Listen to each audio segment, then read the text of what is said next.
What's up, everyone? It's Chicks in the Office with Rhea and Fran giving you that Friday energy on a Wednesday. We have reached the middle of the week in the first week of January, ladies and gentlemen. And I have to say, the doom and gloom of January, it is here. Yeah. I woke up fucking feeling it today. I said, oh, wow. Yeah. It's hit. Yeah, it does. It does. It's just the gray, the cold, and the taking down of the I know I'm sounding like a broken record. I'm saying it again, but the Christmas trees on the streets and taking down your own Christmas tree. I did have a couple of people DM me like, wait, what's going on here? Because I posted a picture of all the trees piled up on the sidewalk. For those that don't live in New York, I mean, that's what happens. Like if you've got a big apartment building, people have Christmas trees, they all go out on the sidewalk and then they all, trash comes and takes them away. Right. It's like in Toy Story when the toys are all being Yeah, no, taken. I hate it. It makes me so sad. I put on a movie Monday night and just like put all my Christmas lights, like my tree's still up. Like I just really was like, let me live in this. Milking it. For a little bit longer. Because then you walk around New York, you see like my normal route with Olive. There's all these great Christmas decorations, and I always walk by Gramercy Park, and that tree was already taken down. I was like, oh, man. It's over, honey. Yeah, we gotta pack it up. I know. But it is nice knowing that like January is a very much like a reset month. Really don't have any plans, which is nice. Like I got nothing. January is the Sunday of the week. Some might think it's the Monday, but in my brain, January is the Sunday. It could be long, it could be dreary. It's the anticipation for the year. Yeah. Like how Sunday's the anticipation for the week. You're kind of just waiting for the rest of the year. Then February comes. It's Monday. Goes by quick. Yeah. You maybe dread it a little bit, but it goes by quick. Then March, Tuesday. All right, we're in it now. We are in it, but things are right around the corner. April, that's a Wednesday. There's like a little more light. Oh my gosh, Thursday is tomorrow. So it just goes in order. And then May is Thursday. May is a huge Thursday month. People are like dipping their toes in. Sometimes it's getting hotter. Well, what do you do with the summer now? Friday I feel like is June is more Thursday. Friday is June. And then when you're in the middle of it, July is Saturday. Yeah. July. And then August is Sunday because then you're like, oh, you're holding on to those last. It starts over again. No, it just kind of ends there. It's like, it just goes from January to August. And then I feel like maybe August, September, October, November. Yeah. I don't know. I honestly like my Sundays too much that I don't think January is Sunday to me. Really? I was saying the same thing. January is worse than a Sunday to me. Like especially a good Sunday or a beautiful Sunday afternoon or a football Sunday in the fall. Like that's a good Sunday to me. January gets like Tuesday. You guys know that I don't like Sundays. Yeah, so that's why in my brain that it's makes Sunday. sense. Sunday, I'm like, oh, I just know that the weekend's about to end. I feel like August is Saturday because you know how like on Saturday, it's still Saturday, but you're kind of like, wow, the weekend's like over. So you're like, August, we're still in the summer, but like, damn, it's August. It's over. I see that. Yeah. I see that. Everybody has their own interpretation. Yeah. You're Everybody wrong. has different favorites. Everyone has different goes on favorite. Exactly. different What's your favorite day of the week? My favorite day of the week is Friday. Yeah, Friday's pretty universally loved. But I also love Wednesdays. But some people might even argue like a Thursday night because you're like, wow, it's here. Yeah, right. yeah, I love yeah, it there. Listen, yeah. anywhere from Wednesday to Saturday, I love. It's the Sunday, Monday, Tuesday. Yeah. That I just weirdly Sunday. I've actually come to like. I used to hate Sundays, but I've come to really love a Sunday. And Monday, Tuesday just are the worst. Yeah. I feel pretty fucking useless on Sundays. Like that's my and no matter what I do, even if I wake up, work out in the morning, go grocery shopping, do the whole I'm pretty thing. useless on Sundays. I just feel useless. Yeah. I'm just like, I'm just useless. Like I like Monday better than Sunday. Yeah, but Sundays, like, you still have an excuse to get people together. Like, friends still want to go still do stuff. Like, it's not like during totally a day of the week where they're like, I'll go grab, like, little Aperol Spritz at 1 and sit outside on, like, a nice spring Sunday. See, I don't like that. I don't even like to drink on Sundays. You love that. Because Little then wine I night, gotta wake Sunday up on night. Monday morning. Recap the weekend with your friends. Yeah. not my thing. No, but like, I know, listen, it's yours. Yep. You know? Yep. So it's just the January, just gloom. Yeah. But I do think we can all agree Tuesday is up there as one of the worst. Yeah. Yeah, because Tuesday, it's still the beginning of the week. Are but awful. Tuesday night, I can get on board with. Maybe. Like I don't know. I Monday, think I like Monday Tuesday less morning, than at least. Monday. Like Monday morning, sometimes I'm like, you got a little zip. You're like, sorry of the week. But Tuesday morning, you're like, fuck. I can agree with liking Monday more than Tuesday. Yeah. I think I like a Monday more I don't than know. Tuesday. I feel like Monday's just. No, but everybody, to case me, of the Mondays. Monday is like, everybody's going after it, you know? Like, Right. Monday morning, everybody's got to deal with a Monday morning. Yeah. No? Yeah, I see what you're saying. Yeah. We're all in this together. Exactly. Monday's Yeah. like, we're all in this And then together. what? Tuesday, you're not. You're on your own. Tuesday's just like, Tuesday, everybody, fuck it. I'm on, Yeah. You do you. I'm going to do me. God, I hope you make it through the week. I'm trying to get through mine. Right. Exactly. But I feel like you, like- there's hope on Monday. Tuesday, the hope's gone. You do more like, you're not going to go out to dinner on like a Monday, but I feel like on a Tuesday you would. Like in terms of like maybe you go out more on a Tuesday.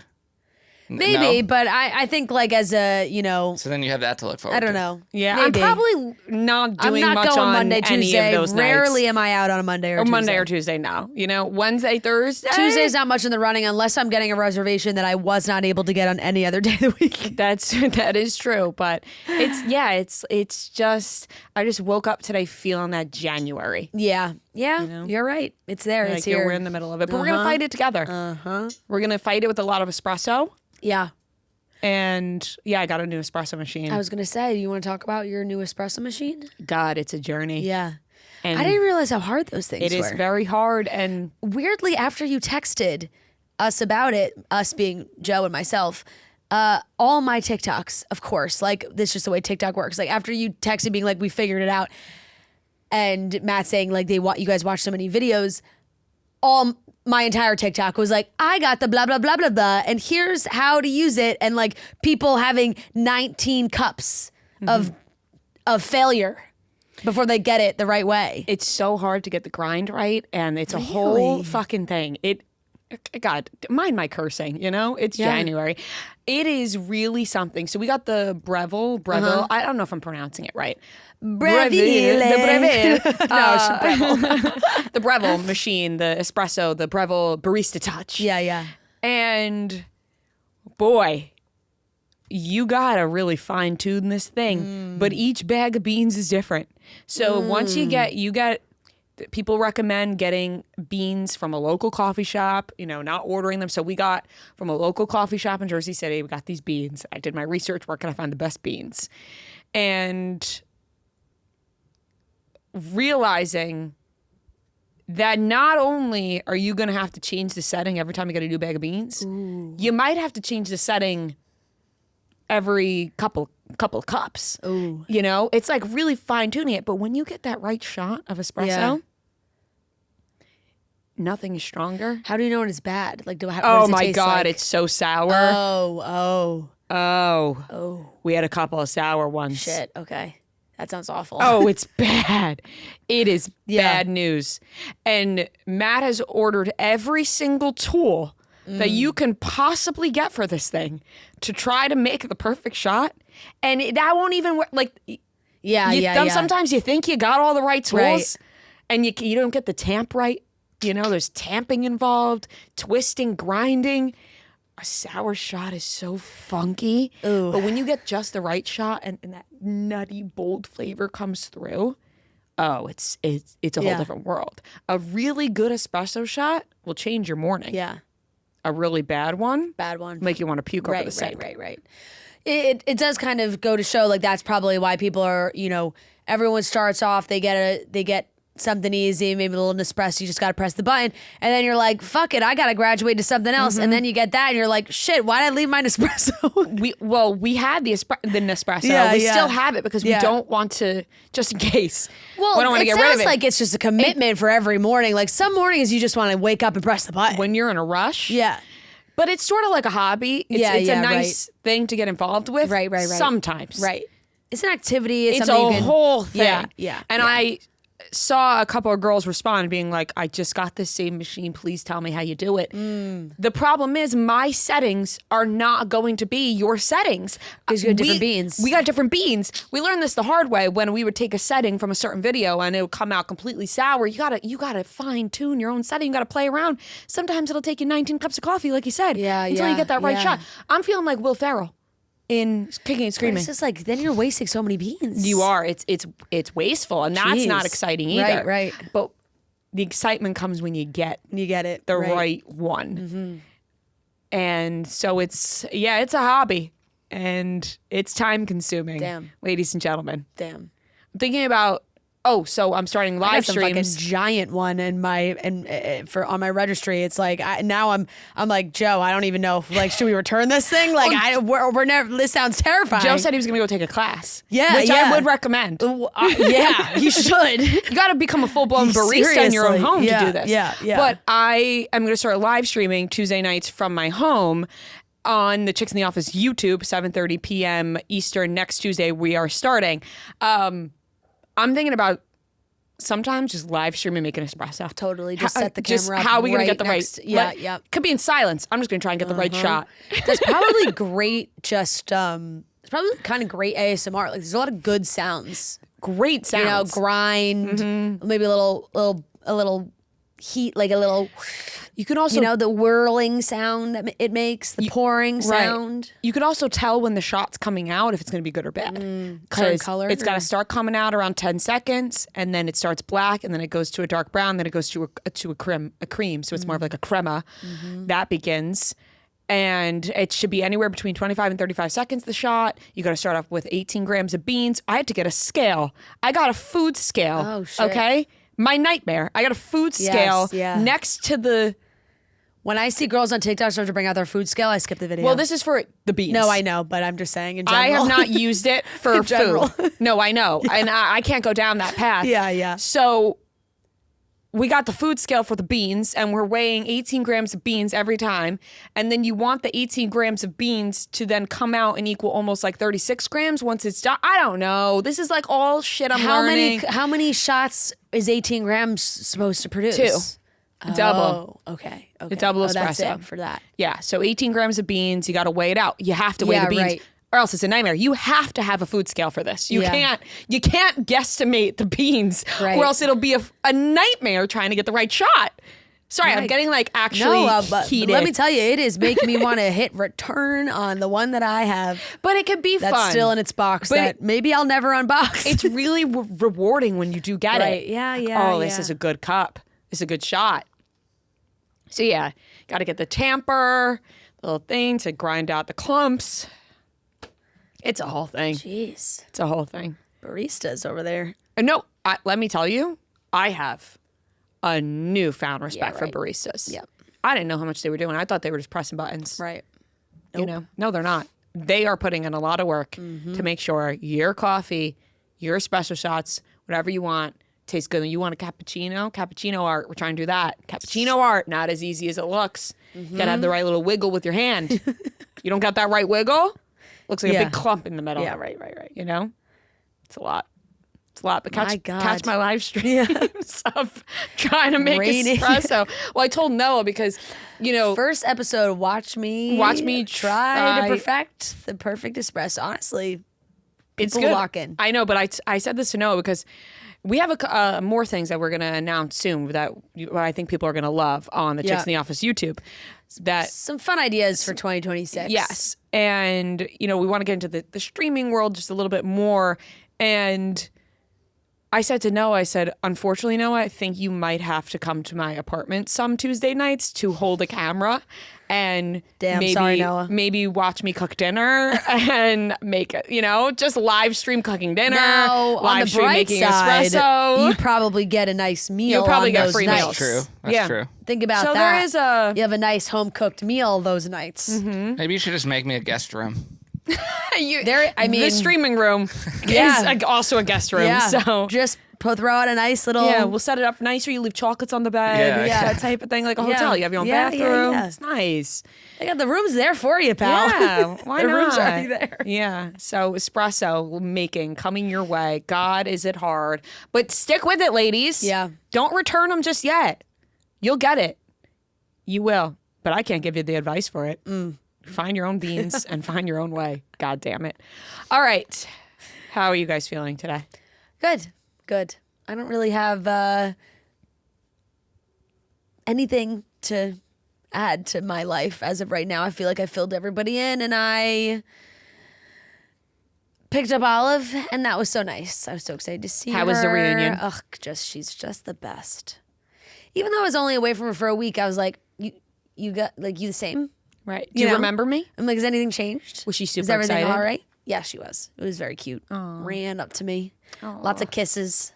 And that's it. Extra good snuggles? Yeah, lots. Ugh, she's just the cutest. Good. I did get a new vacuum recently. Talking about Olive. And while we're in household appliances, my God, does that Dyson really do magic stuff with dog hair? Really? Oh my God. It's my new favorite thing. Cordless? Yeah, my new favorite thing. Because sometimes Olive sleeps in bed. And when she does. Why? Don't be ashamed. I know, but people Why are are you weird. ashamed? Because people are weird. Sometimes they're like, everybody's got an opinion about something. If you want your dog to sleep No, in I your know, I bed, know. you let your dog sleep in your bed. I know. I mean, yes. And she sleeps under the covers. Fine. She's so cute. She sleeps under the covers. And when I wake up and I turn on my lights and I go, oh my God, it's just a disaster. But that bad boy, Right up. 30 seconds, brand new.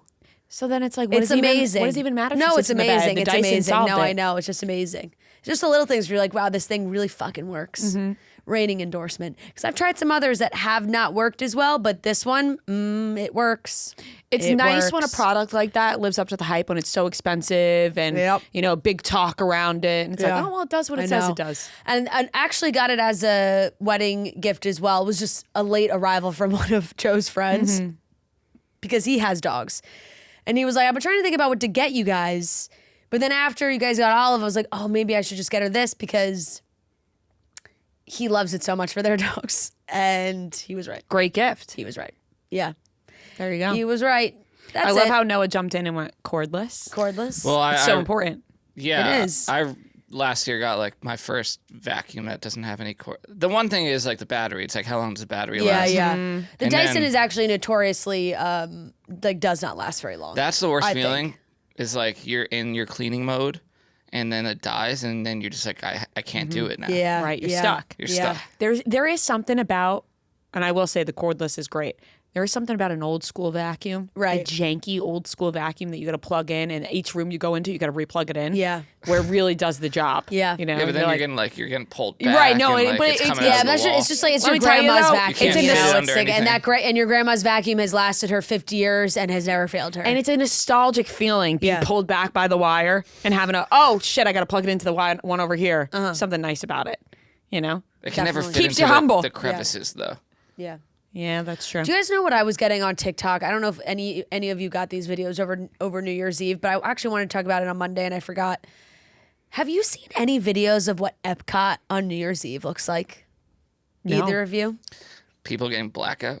Let me tell you something. Yeah, probably. I mean, yeah. Not us. Not us, but yeah. Let me tell you, I don't know why TikTok decided to serve me New Year's Eve at Epcot like all day on New Year's Day, but what an absolute time. It is a full-blown like DJ dance party in every country. Really? Everyone's going fucking nuts. different music in each Different one. music, different DJs. They're filling the whole square, light show, everything, and each one is different. With that, each country had different ones. I didn't see I this. had no idea they did this. And I would have No Are never. they idea. all like celebrate? Are they celebrating the time Like, that would in be each cool. country? Good question, That is Noah. such a good point. Good question. I don't know. Wow. But they do, Like, obviously... you hey, let's go travel through celebrate time? China in 12 Obviously, hours. they do. Obviously, they do like fireworks at Disney and the whole thing. Yeah. But like, look at this. Wow, that looks sick. It's like a whole. It's like a festival. I rave. know. That'd be kind of fun, though. It's like, Oh my God, they're going bananas. Yes. it's this like is what came up. noon. At noon, you're celebrating China, and then at midnight, you're celebrating. Right. Yeah, That's kind of, that'd be cool. All day, you're just like, going to different. People are going years. crazy. That is a good idea. Yeah. If they're not doing that with the different times, they should. but then I feel like you'd be like sleeping in the middle of the night, you'd start hearing fireworks go out. Like, it, I'm like, does this happen every year, or or because I'm like, No. why am I just seeing a million people post about this on TikTok? Never been on Now. our radar, but I will say that big of a crowd is like my nightmare. Oh, it is. It does look like a lot of people. That looks like my nightmare. It I would does. step one foot in that place and think, oh my God, I got to go home. Yeah. not with our VIP guide. Yeah, I don't know how Yeah. much. I don't know how much he's helping with the giant smoke dragon coming out in China with the. Oh my God. That, That looks. if you really if you Yeah, immerse if you- yourself into it yes. and you just lean in, Yep. that could be a great time. I agree. But it I just also had, looks like my nightmare. I just had no idea. I had no idea this was. I had no idea this was happening. and you're in Florida every year on New Year's. Right, New I had Year's no idea and- this was happening. That's something that they do there. Crazy. Is it something you would consider doing? No. Not, what if like you had kids? No, you- but I just thought like, wow, they do Wow. that. How cool. How And fun how for didn't them. we know? Yeah. Yeah. I was itching to go back on the Guardians ride. Like last week, I think like September came on the radio, and I was like, damn. That was great a really great roller coaster. This time of year though, and I was seeing the crowd videos of the crowds as well. It's just it's varies. Everybody goes that around that time. The in between days it just looked packed. But if you're going New Year's Eve, I did see Universal looked insanely packed. yeah, All the lines. Yep. But You think you're being different, but you're not. no, you're Everyone's not. going. You're not. But my God, did that New Year's Eve at Epcot? Look it up if you haven't You got to look up the videos. if you haven't seen the videos. But it surprised me. for I'm sure. hoping I get more now that we talked about this Right, on my you page. probably will. You probably I wanna will. watch more. Yeah. All right, let's get into the rest of the show. We have a great episode, great interview, a lot of fun. We have Yes. Chelsea Handler on today's episode. She hosted the Critics' Choice Awards on Sunday night, and she has been on the show before, but years ago. Yep. So happy to have her back on. Always so much fun, talking about a whole array of topics, and always such a treat. So we're so excited about that. And then we got a couple of topics to touch on and the popcorner. So let's get into it. We're going to talk about Ashley Tisdale leaving her quote-unquote toxic Yes. mom friend group. The Salt Lake City reunion trailer has dropped. Maybe Andy Cohen not too happy there. And the Housemaid sequel has been announced. It is coming. And we have the popcorner and Chelsea Handler. So look forward to that. And let's get into the rest of the show. Abercrombie's 90s inspired jeans are designed to fit and feel better than vintage. Fran is currently rocking some amazing Abercrombie jeans right now. We are loving their denim. We also love all of their cute sweater dresses. I'm currently in one right now. There is so much to offer at Abercrombie. They have classic silhouettes come in denim with just enough stretch to keep you feeling comfortable and confident. And then on top of that, your personal best, which is Abercrombie's activewear brand, is my favorite. They have the most comfortable activewear brand, no seam in the front. I am loving it, and I tell everybody I know because I'll wear a workout set to the gym. Everyone's like, where'd you get that set? I'm like, it's Abercrombie. You got to try it out. Your personal best is amazing, and their leggings are designed to show off your perfect little butt. They come in both Scope Luxe, Studio Flex fabric, so there's a pair for every workout that you're trying to do, or if you're just trying to look cute. Maybe you don't want to go to a workout. Maybe you just want to look cute in a set. They have it for you. So you've done the work, and the new Active is here to support it. Build your Abercrombie denim collection. Shop in the app, online, and in stores. Also shop YPB by Abercrombie in the app, online, and in stores. This came up over the break. We didn't touch about it on Monday, but more and more is coming out. Ashley Tisdale talked about leaving her, what she calls toxic mom friend group. And now that started a speculation of who was in the group, who she's unfollowed. Yeah. Notable names being Hilary Duff, Mandy Moore are two people she unfollowed. Also, Meghan Trainor seemed to be in the group. You know, there had been a lot of pictures and other women as well in these pictures. Now everyone's speculating about it. What happened? Whose side are we on? We want to know more about the toxicity in the friend group. Why was this being shared in the first place? Right. And then a deeper look into, Ashley Tisdale's past friendships and these women going forward. A lot of discussion around it. It did. And it really kind of spiraled into this whole different narrative about Ashley Tisdale that I was unaware of. But she has also, her people, I believe, have said that we're all wrong and none of this is right and blah, blah, blah. We'll get to that. But the article comes out, why I left my toxic mom group, which is on the cut. It's behind a paywall, but everybody's reading it. It's getting reposted. It's getting reshared. And she's talking about like becoming a mom and just the desire to have other mom friends and be able to find people that you can talk to about these things. And, she felt like she found that group and then starting to realize that there were certain things that, she wasn't being invited to, or they were planning for events and she was there. And there was one example she said that that these women were making plans at her own daughter's birthday. She wasn't and then she wasn't invited to them. And it got to the point of some beating around the bush, maybe some passive aggressiveness, just like wondering why I'm not included in these things, but then seeing on social media that they're all together. And so instead of just sort of letting it fizzle out, she said that she wrote in the group chat, I'm basically removing myself, blah, blah, blah.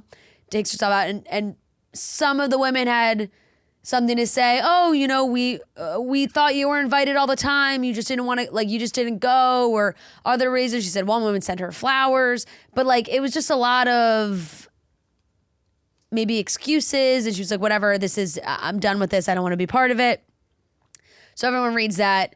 And of course they go back to the fact that there are pictures online of her with other mom friends. And we had seen those before.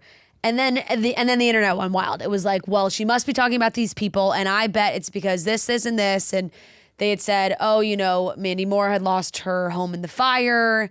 And somewhere around that time, Ashley Tisdale was talking about buying a new house or something like that. And then people started to speculate her political beliefs had something to do with it. They were like if you open TikTok, it all of a sudden was like, well, Ashley Tisdale's MAGA. And it was like, what? Mm-hmm. It's like, sometimes I think people just say that and then they're just like, well, from what evidence? Right.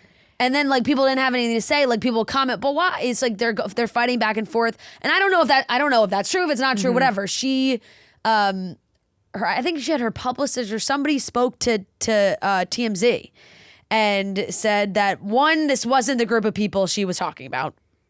So it's like, now that's that's unfortunate for all the people getting dragged in from old photographs. So it's like, it's like everyone immediately jumped to some fact that it was all these women, and it's because Ashley Tisdale's some MAGA, hardcore MAGA, that's why she's out, which is why we just make that up? I think people just took their own lives and their own problems. They're and like, well, they must be having these problems. Yeah. And her rep shut that down hard, stressing to TMZ it's completely false, especially since she's a registered Democrat. And Representative for Ashley tells TMZ it's unfortunate her The Cut essay meant to spotlight her experience with the toxic mom group is getting twisted in clickbait, adding there's zero truth to what online detectives think that they've cracked, especially since the piece wasn't even about Mandy Moore, Hillary Duff, or Meghan Trainor like they're assuming. And then she said she's a registered Democrat. Bottom line, then TMZ wrote, Lastly, they add her rep. Ashley penned a beautiful and meaningful essay on a very real issue in mom circles, pulling from her own experience of being shut out of social hang so hard from a completely different group of friends. It made her feel like she was right back in high school. Bottom line, the whole thing got blown out of proportion, and Ashley's already putting a lid on it, making it clear this was never about Mandy, Hillary, Meghan, or politics.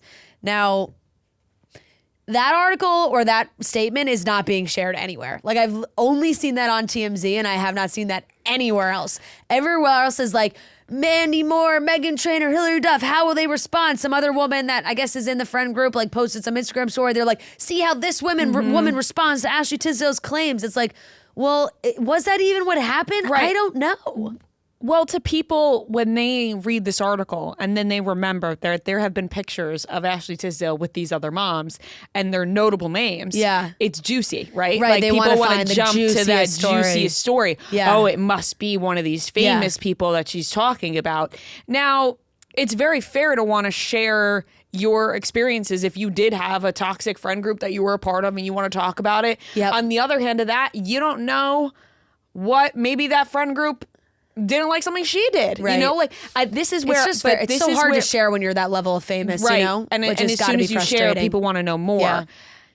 But for me now, I got to know the details, whether it's about them or not about them. I want to know what happened in this right. toxic mom friend group. Now I'm like, this is like mom talk, you know, but in a different area. Yeah.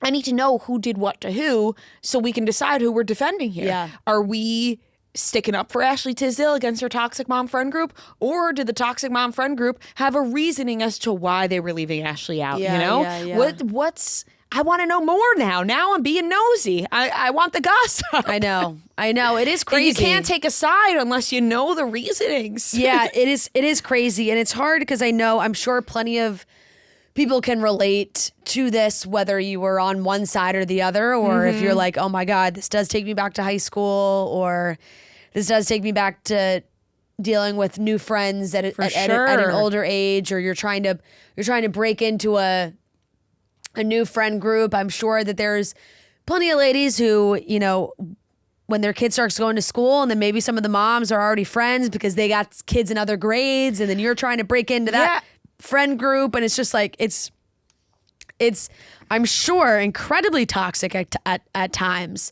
So good for Ashley, I guess, for writing this out and getting her feelings out about it.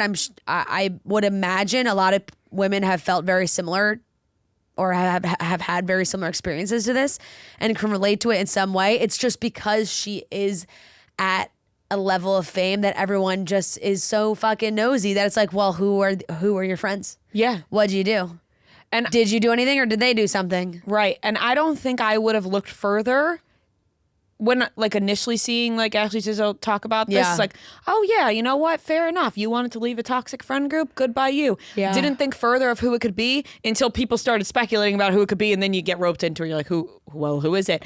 But like you said, and we've talked about this on the show before when we've had callers call in about like, it's almost like you would think when you move on from high school or middle school even, like, or college, that the toxic friend groups disappear, when actually older women can be the most nasty at times.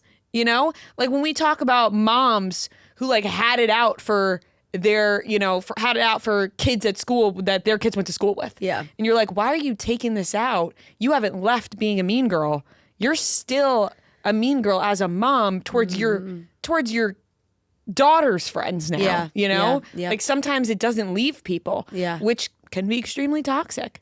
So I think it is something that, like you said, people probably can relate to. Or on the other side of it, you stop being friends with. You had a friend that you were like, we got to cut her right. out. You have a friend that is no good. Yeah. And there's reasonings to it. Yeah. So I know. And it's crazy because everyone just like loves to dive into everybody else's life. They're like, well, it couldn't. And people just like love Hillary Duff. So people are like, well, it couldn't possibly be about Hillary. Like, yeah, we're like they just have their people play favorites. They like who they like. Celebrities is like Mandy Moore and Hillary Duff, I feel, are two pretty universally loved names. And so they're like, oh my God, it couldn't possibly be from them. And everyone's like, well, you know, Hillary Duff doesn't talk to her sister anymore over like political stuff. That was always a rumor that's been around for years now, because you never see Hillary and Haley together. And it's like, oh, well, Haley went one way and Hillary went the other politically. And so they don't, you know, they aren't able to get along because of that. And I don't even know if that's true. That's just something people have been saying for years. Right. So it's just crazy. And I don't know if it's like, do you think the mom group that it's actually about is texting in their mom group like, holy fuck, we got away with this? Yeah. We kicked Ashley Tisdale out and nobody knows it was us. Fucking Mandy Moore is getting blamed. Yeah. I mean, I'm thinking about that. You're just like, wow, they're probably like, oh my God, what if they find out it's us? But nuts. I don't know. It is nuts. And realistically though, like it probably is about them. You know? Right. Like, to jump in and be like, it's not about them. Yeah. It could be, especially if she unfollowed them. But who knows? Sometimes people say that somebody unfollowed somebody on Instagram or whatever, and they weren't even following them in the first place. Yeah. It's just like... And you know what? Sometimes friendships just like stop serving you in certain ways. Like you can have a friend that it burns so bright for a couple years where you're like, wow, this is going so well. And then, you know, it fizzles or something happens or it just doesn't end up working out, and that's okay. Not everyone not every person you meet that is your friend is going to be your friend for the rest of your life. For sure. People come and go, and who knows, maybe like it's just Ashley, it just wasn't working for them. At first it was, and then as a group it was like, this isn't working really for all of us. And I'm sure like everybody has their quote unquote, when people say my truth, everyone has their side of the story. For sure. Of, well, they were doing this, so I didn't want to be their friend anymore. Yeah. And on the other side of it was like, well, they didn't want to be my friend anymore, and I don't know what I did. You know, like... Yeah, and different values, different things that people care more about. It's like, you'd be a friend that like really needs that text communication every day. But you're like, I don't do that. So it's like they think that you're being a bad friend because you're not texting them every day. But it's like, I'm not texting anyone every day. It's not personal. It's not personal. It's just like you have different friendship styles, and then it just doesn't work out. You got to see the way people tick. Yeah. And once you learn how people tick, that's how the friendships, you know, keep going and can last for a long time. But when if you see how that person ticks, and sometimes it may not be ticking for you, and that's when the friendship ends, and that's that. Yeah. And God, I can only imagine what an LA mom group is like. God, it sounds scary. I'm terrified, and I don't live in LA, and I'm not a mom, and I would be terrified. Seeing the way that people react to moms online anyway is scary. Exactly. Not 100%. even being in a mom friend group. Yep. But the way that people are so judgy towards moms online about what they're doing, everything. about literally everything. No mom can be doing the right thing because everybody has something to say. Everyone has an opinion. Everyone thinks has an their opinion. way is the right way. Right. And something works differently for every person. And that goes for a billion things. But I feel like especially for being a mom, for sure. They get the most criticism online. It's like, you know, you can't do anything right. So I can't even imagine, you know, being a mom and having a large friend group and, oh, well, you know, Sally's learning this in school and she's really good at that. And oh, she's not doing that yet. Oh, well, my kid's doing this. Oh, yours is, you know, like I can see the judgment. I could only imagine how hard that is. So... You never know. This has kind of like nothing to do with it, but at the same time, something to do with it.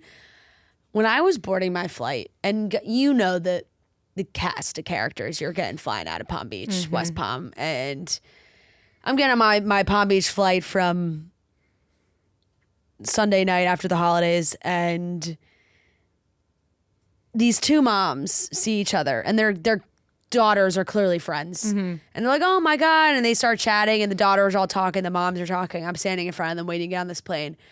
And I thought to myself, I would never be able to handle talking to a woman like this. One woman was lovely, but the other one, it was, I'm doing this, we did that, I bought this, we're going here. And it just, I couldn't believe, I took my headphones out. I took my headphones out because this is how much I was listening to them.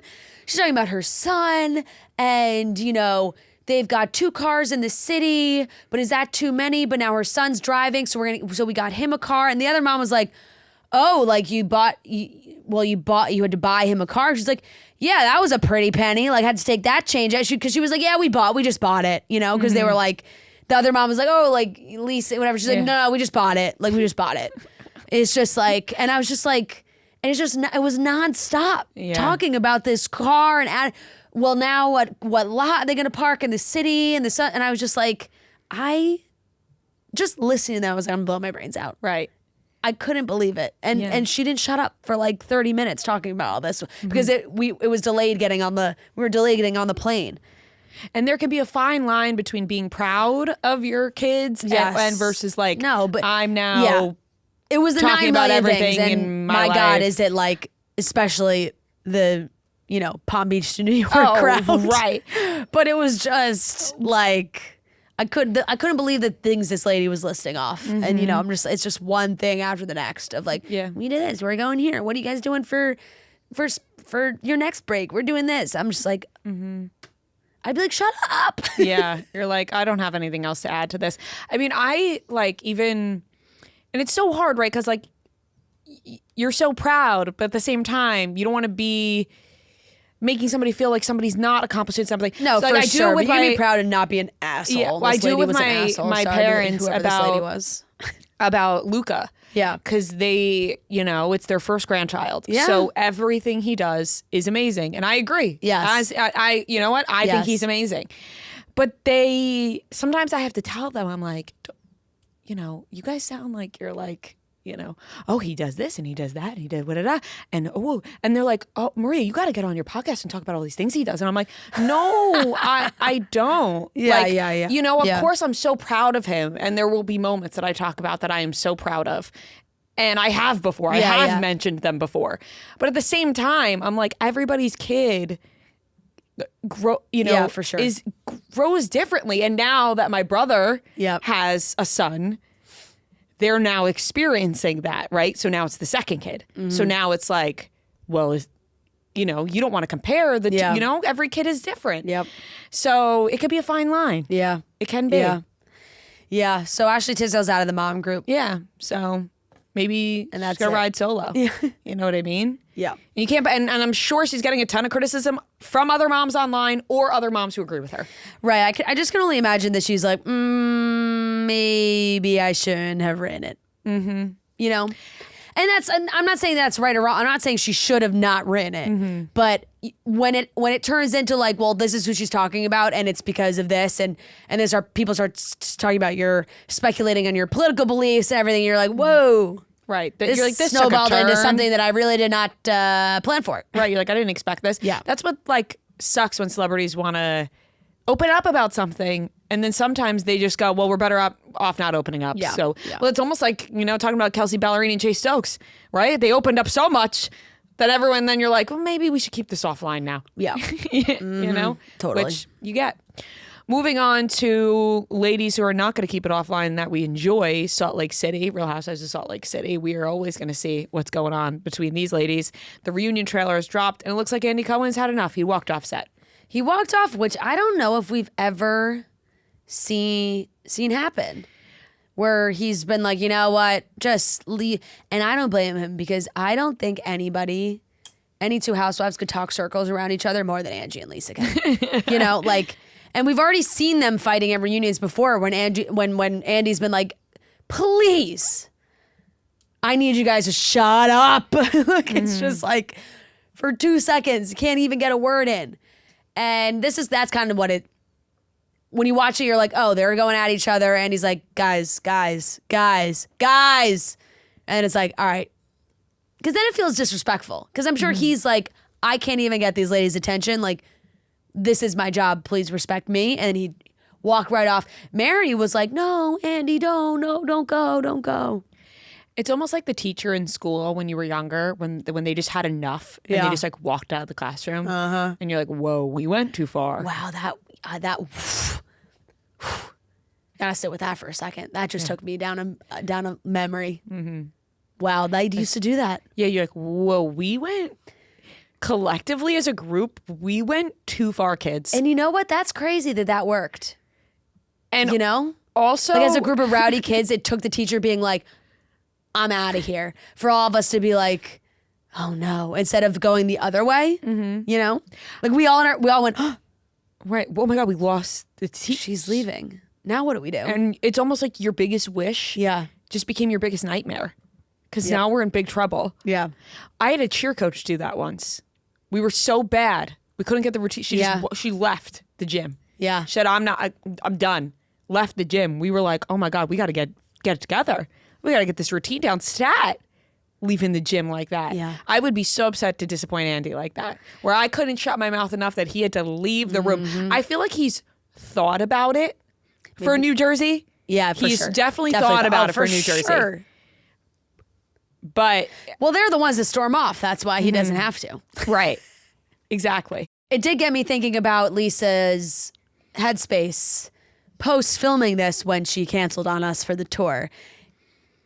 Good point. You know, we're gonna have to really see how this went for her because it probably wasn't. It seems like maybe not the best that Andy had to get up and leave. And in the clip and the trailer, Bronwyn also does say she and Todd are separated, and we're happy about that. Yeah. Sad for her if she's sad. Yeah. But as a whole, I think it might be better for her. For sure. Forward. It did just like from when they filmed it to from when we talked to her.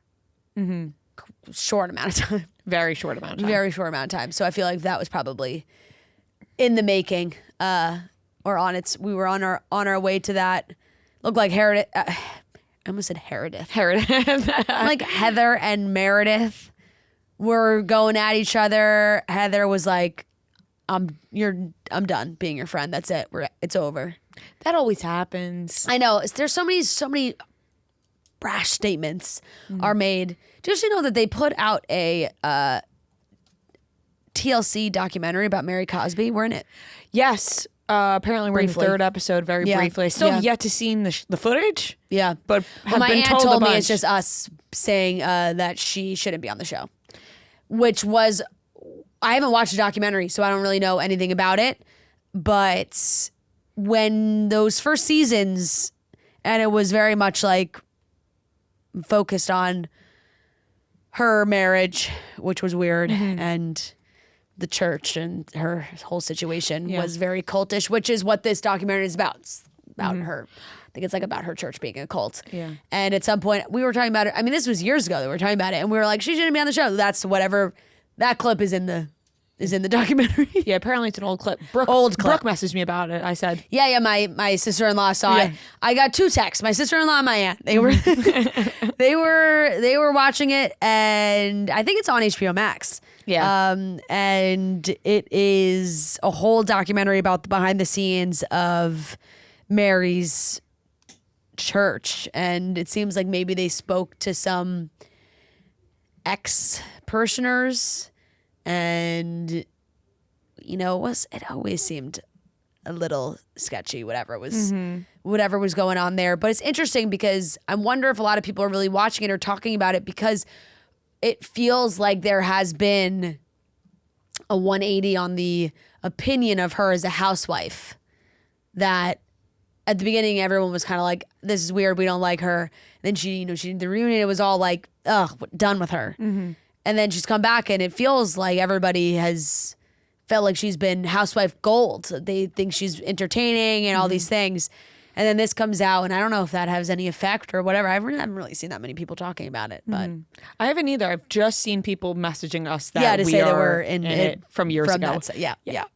Yep, and that's it. Well, this will be a very entertaining reunion, and we know that for sure. Yeah. And can't wait to see Andy walk off because we know that he had to have been really, really frustrated then. Last topic, The Housemaid is officially getting a sequel. You haven't seen it? Well, I had tickets to see it in Maryland with my friend. And then you got sick. And then I got sick. And so we couldn't go, which was a huge bummer because we were so excited and we had planned for months to go see the movie together. So yeah, I haven't seen it yet. I've heard so many mixed reviews. I had one friend who saw it and she hated it and said she was laughing out loud through it because it was so ridiculous. And she loved the book, all of them. And she was like, it was just so ridiculous. We were laughing out loud and it's not supposed to be funny. And then I've seen other people love it. Yeah. Sarah said it was okay. Yeah. Sometimes when you get a book, and I'm still haven't read it, but sometimes I just feel like when I just have a general sense of the vibe. But sometimes I feel like when you get a book like that, it doesn't translate as well movie-wise as people think. Like sometimes it becomes like laughable. People find it laughable. Right. that is fair. I haven't seen it, so I can't say. 'Cause I thought that it would be a good premise for a movie. Yeah. But I think, like, listen, I am so tired of the Sydney Sweeney talk because it's like she's really not that interesting anyway. So why are we continuing to talk about it? Bum, bum, bum, bum. I like that. It's I've heard the acting is just not. It's just not. It's hard to believe. Yeah. From her specifically. That Amanda is great, and that her is just not so great in this. But I don't know because I haven't seen it. I'm going to go into it with an open mind. You have to go see it. Well, they're doing a sequel. They are doing a sequel. I loved the second book a lot. The second book is so much more Sydney too. Right. You know? Yeah. So right, because that's why I see all the headlines are like Sydney Sweeney signs on to do. If she's not great in the first one, then I'm not going to be so excited about the second one. But I don't know because I haven't seen it yet. And I'm going to give her a fair shot. I'm not just going to hate on it because it's Sydney Sweeney. I'm going to watch it and really see what I feel about it and go into it with an open mind. But that is some criticism that I've heard from people that I'm close with, you know? So, and I trust their opinion, but who knows? Yeah. So I'm looking forward to seeing it. I don't know when I will because I don't have time to hit the theater soon. So I don't know. You don't? No. Got lots of plans this month? I got Mikey's baptism this weekend. Oh, that's a big one. I got dinner with Noah and friends on Friday. The weekend after that, I got more plans. I'm kind of booked up in January now. Wow. Okay. Things Maybe you might just sneak over during the week. It might have to be a weeknight thing. A weeknight movie. I like a weeknight movie. Yeah, it's good. Like a Wednesday night. Yeah. Or a Thursday night. Thursday night could work. Yeah. Thursday. Okay, think about it. Yeah, I'll think about it because I do want to see it. I don't want to. I know. I don't want to wait till it gets to streaming. I feel like it's been something you've been looking forward to and talking about for months. I'm not kidding. It was the fucking flu that took the wind out of my sails. Yeah. Because we were so excited to see it. We had bought tickets far in advance to go together, and shit. Yeah. We did the same for It Ends With Us. Same friend. We had planned, we read the book and we went to go see the movie, so it's become like sort of like a tradition. Not this time. Not the same. You know? Yeah. A tradition that lasted one movie. Oh, God. Are you ever going to read the book? Yeah, I will. I don't think you will because I think that the opening was this past week. It would. I will. It would have. That would have been the time. I thought about it too, but I really wanted to finish The Crown of Midnight. And then just so many people sent me Broken Country. I was like, I got to do this, but I'll read it next. Yeah. I do think 1 and 2 are really good. I actually liked the second as much as I liked the first. Okay. If not, maybe a little bit more. I don't know. I'm on it. I'm on it. Started the third, was out of it. Oh, there's 3. There's definitely 3. There might be 4. Can you look that up now? Of all the same people? Like, is the same characters? There's different characters involved. Oh, okay. But Sydney's character stays. Stays throughout. Yes. Gotcha. I believe there's 3. I know that I started the third and didn't. Yeah, 3. 3. Yeah. Second one, very good, though. Yeah, so, you know, if... Well, there was a short story, but I guess that doesn't count. Yeah. There's 3 main novels, and then there was like a one novella called The Housemaid's Wedding, which was a short story. Yes. Okay, that's the one. That was what I was thinking of. I've actually never read any of her books, so it would be my first one. Yeah. I have read a ton now. Yeah. And my God, are they all pretty similar? Yeah. But they do hook you in. Yeah. They get you. Because it's all mostly like mystery, right? Yeah. All like a little thriller-esque. bit like... Yeah. All Which is not normally my favorite genre. But well, if you loved Verity, then yeah. You would, I feel like a lot of these other ones. Yeah. I think from her, I really liked The Boyfriend, The Teacher. Never Lie was not one of my favorites, and that's one people really love. So everyone has their. Which was that one? Never Lie. Oh yeah. That one was not one of my favorites, but people fucking love that one. But everyone has a different favorite or whatever, and they're all kind of for similar but different. You know. polarizing opinions on her books, I feel like sometimes. Because I got that too, and feedback from me, people were like, this was the best book, and girls were replying to me, they were like, it was the worst book I ever read, I didn't finish it. Oh, well, it's like not the most, in-depth writing you can ever find. Right. If you're going to be like a snob, a book snob, you're not going to like her writing. Yeah. But if you're looking for easy, captivating reads, then, that's what you're getting. Fair. All right, that wraps up the topics, and we shall get into the pop corner. 2026 is here, and we are so excited for all the amazing concerts that are coming up this year, but we don't want the hassle of buying those tickets. We want to focus on the music, not the cost or the stress. Game Time puts the power back in the hands of fans. It's your go-to hack for scoring amazing tickets and unforgettable experiences in just a few taps. It's incredibly easy to use, and the Game Time guarantee means you can trust you'll get 100% authentic tickets on time and at the best price. Plus, fees are always included, so what you see is what you pay. Last year was so great. There were so many amazing shows, so many great tours, and I know that there's going to be some great ones coming up once we get into the spring, summer. Olivia Dean announced a whole tour, which I know people are going to be dying to go to. So take the guesswork out of buying concert tickets with Game Time. Download the Game Time app, create an account, and use code CHICKS for $20 off your first purchase. Terms apply. Again, create an account and redeem code CHICKS for $20 off. Download the Game Time app today. All right, let's get into the pop corner where we're taking your hot takes, your voicemails, your opinions. Noah, play that first voicemail. Hi, guys. It's Katie. Hi, Katie. Hello, Katie. I don't even know what I want to say right. Okay, this is what I called you about. Taylor Frankie Paul as the Bachelorette.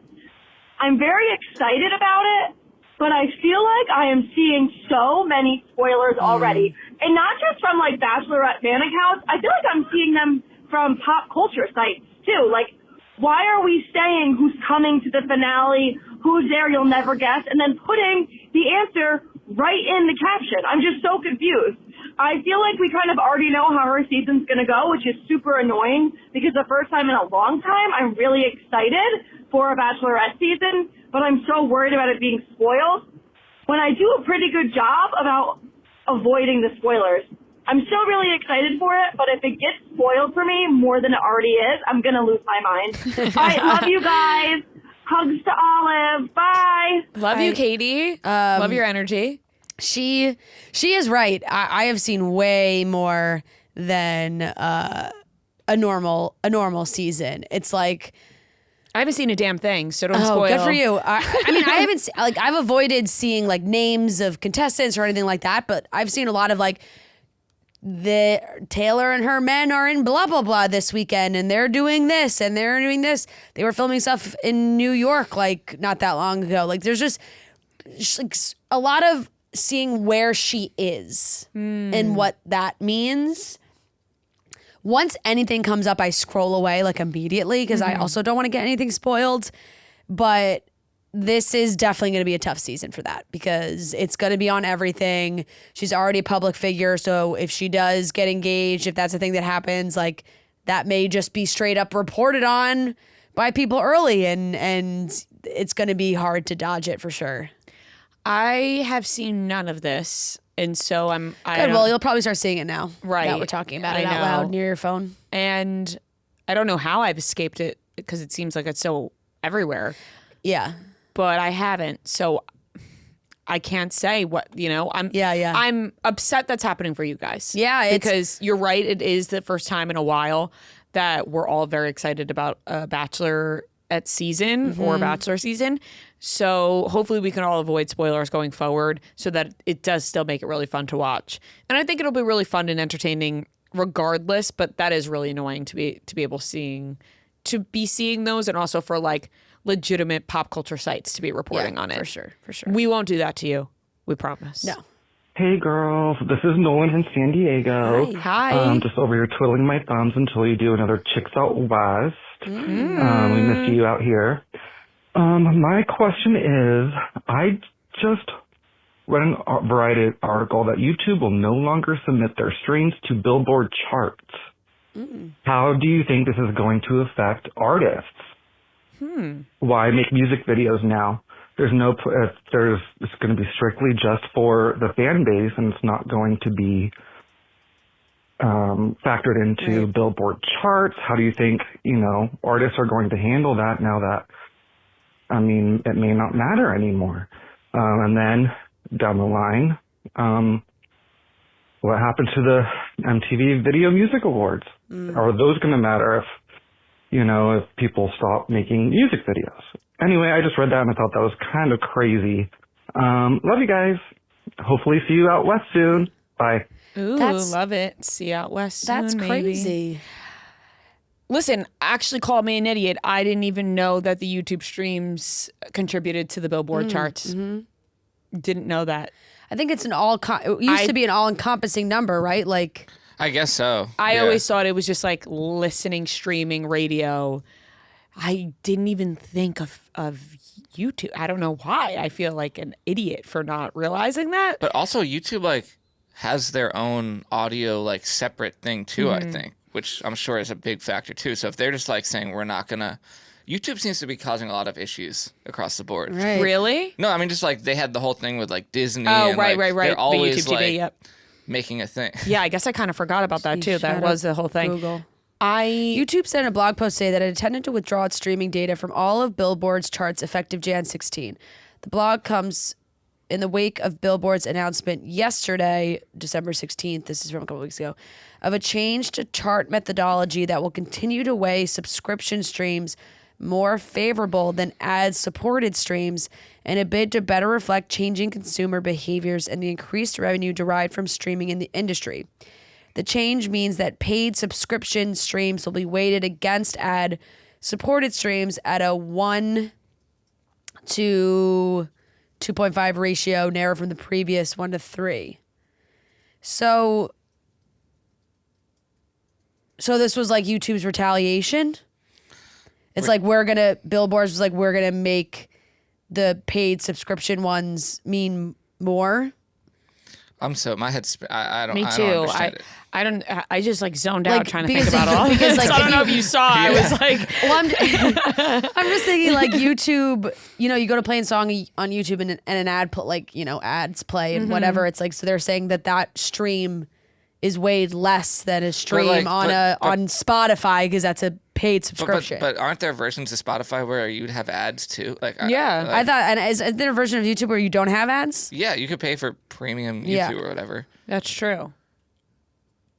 Yeah, I don't know.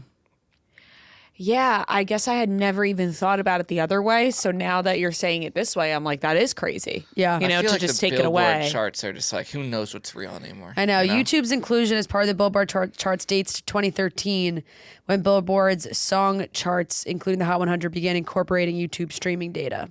Right. And now with sorry, go ahead. No, I was going to say, we didn't even talk about that whole Drake lawsuit. Oh, yeah. About I forgot him. about that. Yeah, that's kind of crazy. Yeah. So the global head of music wrote that for YouTube. Wrote that the formula, quote, doesn't reflect how fans engage with music today and ignores the massive engagement from fans who don't have a subscription. So so it's YouTube, Billboard changed this and then YouTube said, well, now you're not counting our streams. Interesting. I don't think people would stop making music videos because of this. I don't think that's the main driving thing for making a music video. I think music videos are probably already down. Yeah, it's also, you think agree. about it, if they haven't really been taking this into consideration, if something started happening around 2013, music videos have been around for 10 times longer than that, I feel like they usually put out the song without the music video, just the official song on YouTube anyway. So Yeah, I agree with that. I don't think that this will have an impact on music videos. I think that artists are, if you're an artist who makes music videos, you're going to continue to do it, and then if not, then you just don't even play into that game. I always love a music video. And the VMAs, I feel like. Well, now MTV is gone. MTV, not the MTV music video channels are no longer, which is sad because that was an iconic time. Yeah. But now it's just the way that everything is changing. Yep. Yep. And if you're going to include, if you're talking about the Billboard charts and you're going to include YouTube streams, now with TikTok becoming so prominent with music, then do you have to include those, into there? Like if someone puts up a song on there, that feels impossible to track. For sure. It does. Definitely feels impossible to track. But now it's become so prominent in the music world. So it is really crazy. My mom and my sister and myself got into like a argument over Christmas, talking about like copyright law and all this with music, because mom was like, why wouldn't Taylor Swift want you to use her music, like everything that they had to deal with and stuff. And we're like, well, there's the ads and then this, and it's like, but it is crazy because my mom was coming from a place of like, I run a small business, and when I want to post on social media, I can't use that music. But if I'm any prominent influencer, I can post whatever music I want. Yeah, it makes no sense. And it's just like, so like, am I actively trying to sell something? Yeah, like my Instagram is my business page and I am trying to sell things, but it's like, well, so is that influencer when they're trying to, I'm like, but then, I'm like, well, mom, the influencer's not trying to sell everything, every single video. And I don't think the influencer can do it if it's like a paid ad. Yeah, no, they can't, but you can still, like, she was saying it's so hard for her to try and like build up a following or like get a video to do really well because she can't use popular music or any trending songs, because anything she uses, she can't use it. Right. And I was like, it does make a lot of sense. But then it's like, it's so crazy within the music industry too, because it's like, well, these artists or, the labels push TikTok so hard. They want these songs to go viral on TikTok. They want the artists pushing the songs on TikTok. But then there's so many rules for then what the song can be used for. And it's like, well, an influencer just posting, like, say I come out with a shoe and I make a viral video, like I make a TikTok with a Taylor Swift song and I'm dancing and the shoe's just in the background. I say nothing about the shoe, but the shoe's just there.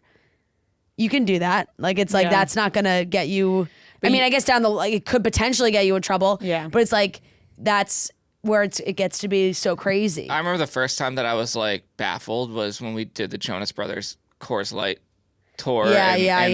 And we were doing this whole video with them, and it was like coinciding with their album and everything. And I'm like, oh, obviously, like, we'll use their music, and it's not even like them saying no. It's like it just has to be passed. No, by it's just every branded account. It's the same shit. I was trying to explain to my mom. I was like, Mom, we literally just had Demi Lovato on our show, and we had weeks of discussions and back and forth between legal teams of being able to post a video on Chicks in the Office using her song. And it's not Demi Lovato. It's not up to Demi Lovato. No. Which the whole thing was like promoting her. And they were actually very cool about it. Yeah.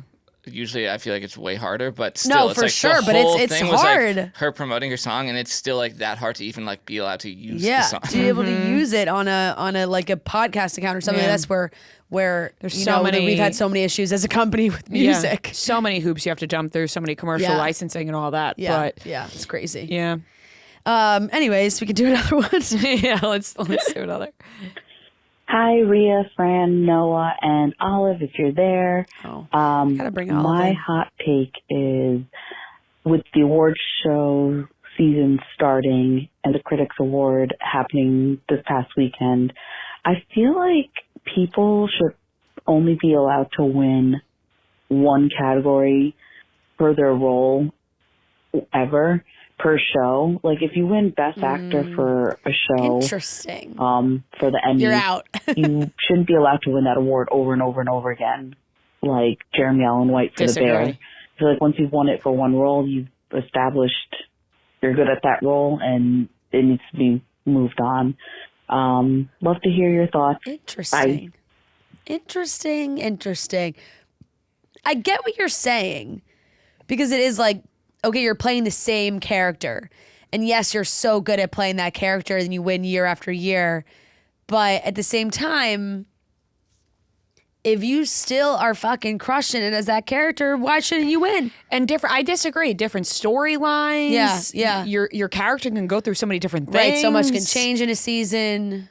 I had never thought about that, and I like where your head's at. Yeah. I do like that. I like the thought. I like the thought and the opinion, but I disagree with it. Right. I feel like then that would discourage like like many seasons. I Right, mean, I guess like- that's not the real. No, that's not the reason, but that's a good point, though. No, it's like, if an actor who is why striving, am I going to try hard at this? well, if an actor, or like an actor is trying to, they win that award and then they're on a show that keeps getting renewed. It's like, well, they're like, I'm gonna fucking quit. Right. I'm sort of. I don't think that would be the mindset. And maybe this is a bad comparison, but I'm sort of thinking of it as like a bonus at work in your job, right? Like your title. Yeah. And you got a bonus that year, and it's like, all right, well, you were rewarded for doing that job. Yeah. And then you do that same job again next year. Right. No bonus for you. Right. Like that's like I'm thinking of it like that. Like, we don't. Like not rewarding for somebody for doing the same thing. Yeah. Yeah.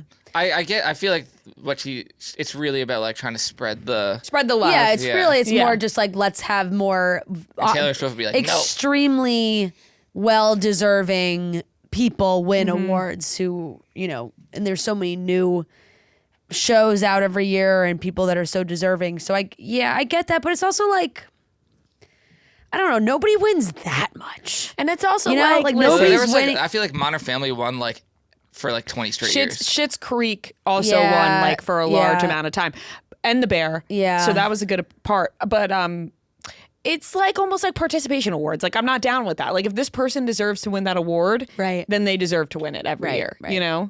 And also, if you're the person that wins the next year, is it like, well, did I win because I'm that good, or did I win because Jeremy Allen White's out of the category now? Right? Like, well, he's wiped out. Yeah. Yeah. I don't agree with Yeah, that. like he could have put on like the best episode performance of all time. Yeah. It's like, thank God he already won. Right. Yeah. Yeah. I see where your head's at. Yeah, though. no, I do get it. And it would make the award shows more, just from an entertainment standpoint, more entertaining. Because it's like you see every year it'd be then like they new would- people winning, new speeches, new. Well, it'd be you know, like new Then faces. you lose star power possibly. Yeah, but like- it's also like the Dodgers, right? They won the World Series 2 years in a or how many years in a Yeah, row? yeah. Well, they won last year. They can't win again this year. Like, then what Right. do you root for your Right, teams? right. Fair. It's True. You could have the same lineup. You could have a bad season 2 and then a great season 3. Right. Yeah. Because shows have different. Sometimes you hate season 2, but season 3 comes back, you love it. Yeah. All right, let's do one more. This episode is sponsored by BetterHelp. The new year doesn't require a new you, maybe just a less burden you.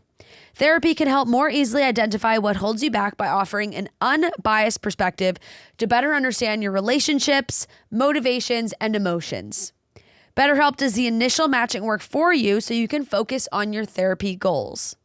A short questionnaire helps identify your needs and preferences, and their 12 plus years of experience and industry-leading match fulfillment rate means they typically get it right the first time. If you aren't happy with your match, switch to a different therapist at any time from their tailored recs. BetterHelp makes it easy to get matched online with a qualified therapist. Sign up and get 10% off at betterhelp.com/office. That's BetterHelp, HELP.com/office. Chicks in the Office. This is Kayla from Denver. Hello. I just watched Hamnet for the first time. It just came out in theaters. As we know, Taylor Swift is a big Shakespeare girl. I am also a Shakespeare girl. So as you can imagine, when I saw Joe Alwyn on my screen at the AMC by my house, I said, oh no, because I'm thinking Taylor Swift is for sure watching Hamnet. The Fate of Ophelia, we just saw this through her whole album. There's Shakespearean, commentary. Taylor is a Shakespeare girl. Do we think that she is seeing Hamnet with knowing that Joe Alwyn is also in the movie? Or do you just go to the movie, you watch the film, and then you have to deal with seeing your ex-boyfriend throughout the entire movie? Do we think actors and actresses are watching their, ex-fiancés, lovers, husband and wives? Okay. Tell me what you think. Great question. This is a really good question. Because they were together for so long, I'm going to go with she's not watching this one. It wasn't like a little fling where she could watch and be like, oh, laugh. Like, I hooked up with him. That's funny. Yeah. That's fine. This was like a serious relationship. Yeah.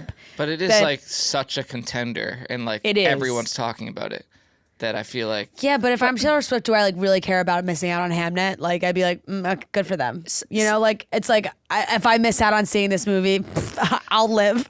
Kayla did bring up a good point that she is this big Shakespeare Yeah, girl. absolutely, So she might really absolutely. want to She see really the might- movie. yeah. But you're right, you'll live. There are plenty Yeah. of critically acclaimed movies out there that I haven't seen that I'm living, Right. you know?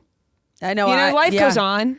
So Yeah. she might just be like, I'm just gonna avoid this one. And I don't know, maybe I'm wrong, or I just find that sometimes some people that are at that level of fame or could potentially be that busy around this time of year, maybe this is when she does start to watch the movies that are up for award buzz.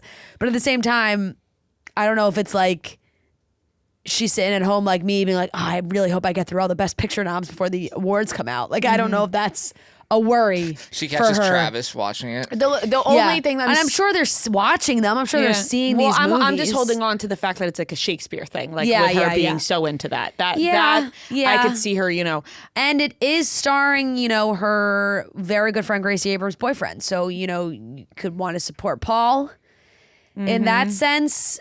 At the same time, I don't know. I'm also kind of like, she's probably watched a lot of her exes and stuff.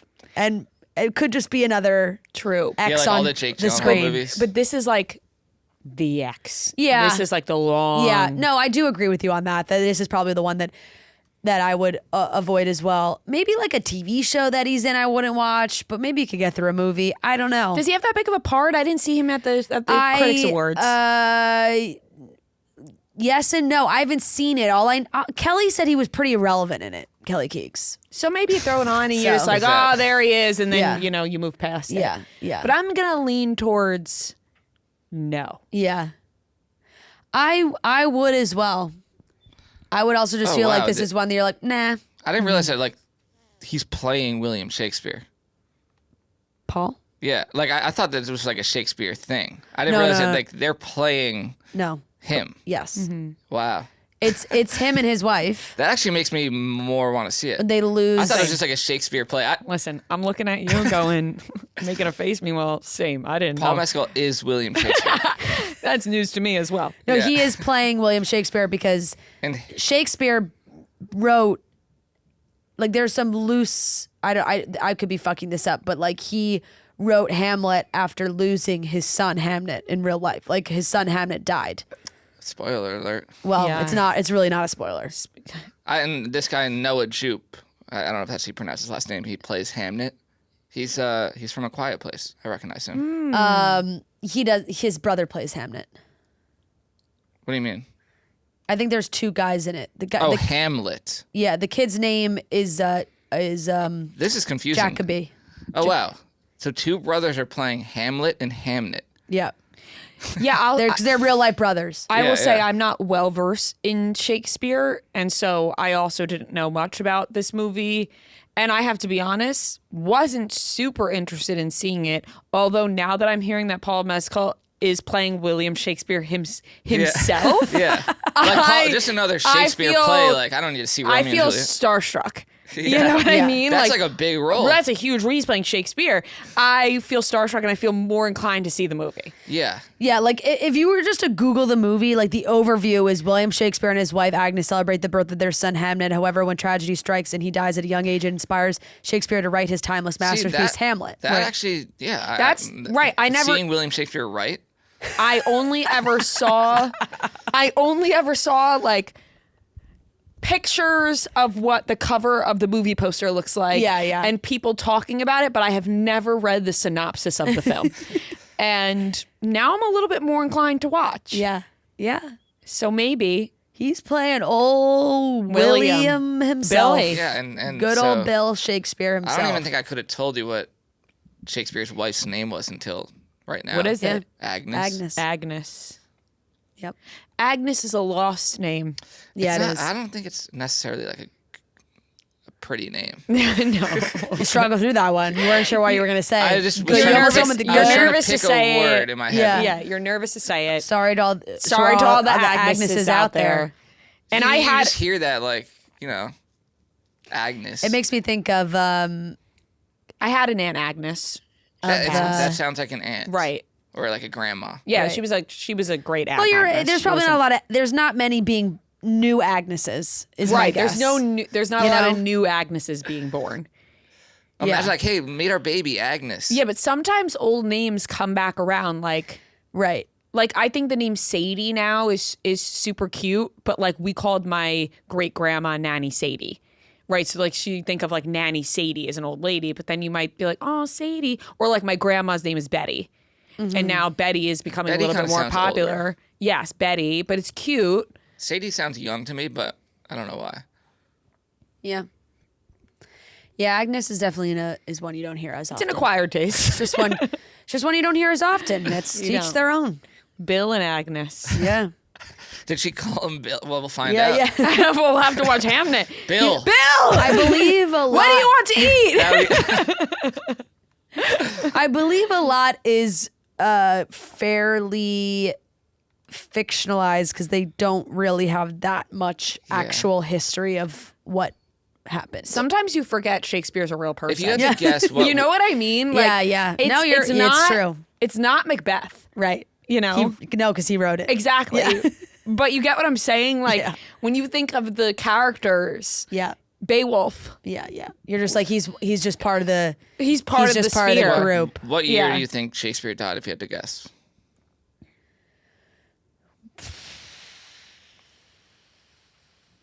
That's such a great question.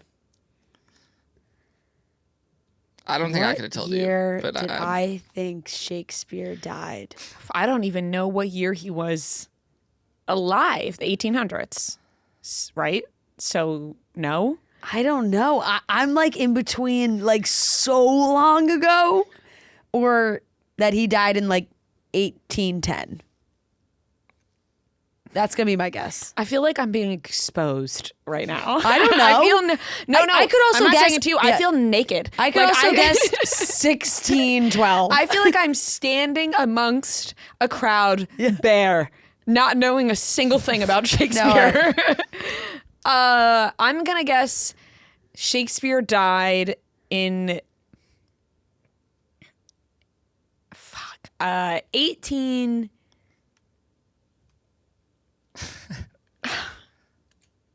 I don't know. Just tell us. I'm like, 1616. So, okay. okay. So what did I say? You said 1612 was your second guess. 60, after so after 18. my first guess of 1810. So it was He not was born in 1800. 1564. Yeah. Okay.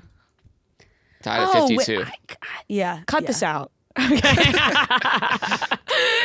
I wouldn't know anything. I might have said BC. I don't know. Well, I thought it was going to be like one of those Picasso things where like Picasso Right, was right. alive Way later than you think. later than you Shakespeare thought. actually had a phone. Yeah, no, so I was thinking Shakespeare, I was like, this is a trick question. Shakespeare has Yeah. actually been alive way more recently than Yeah, we think. yeah. Not the case.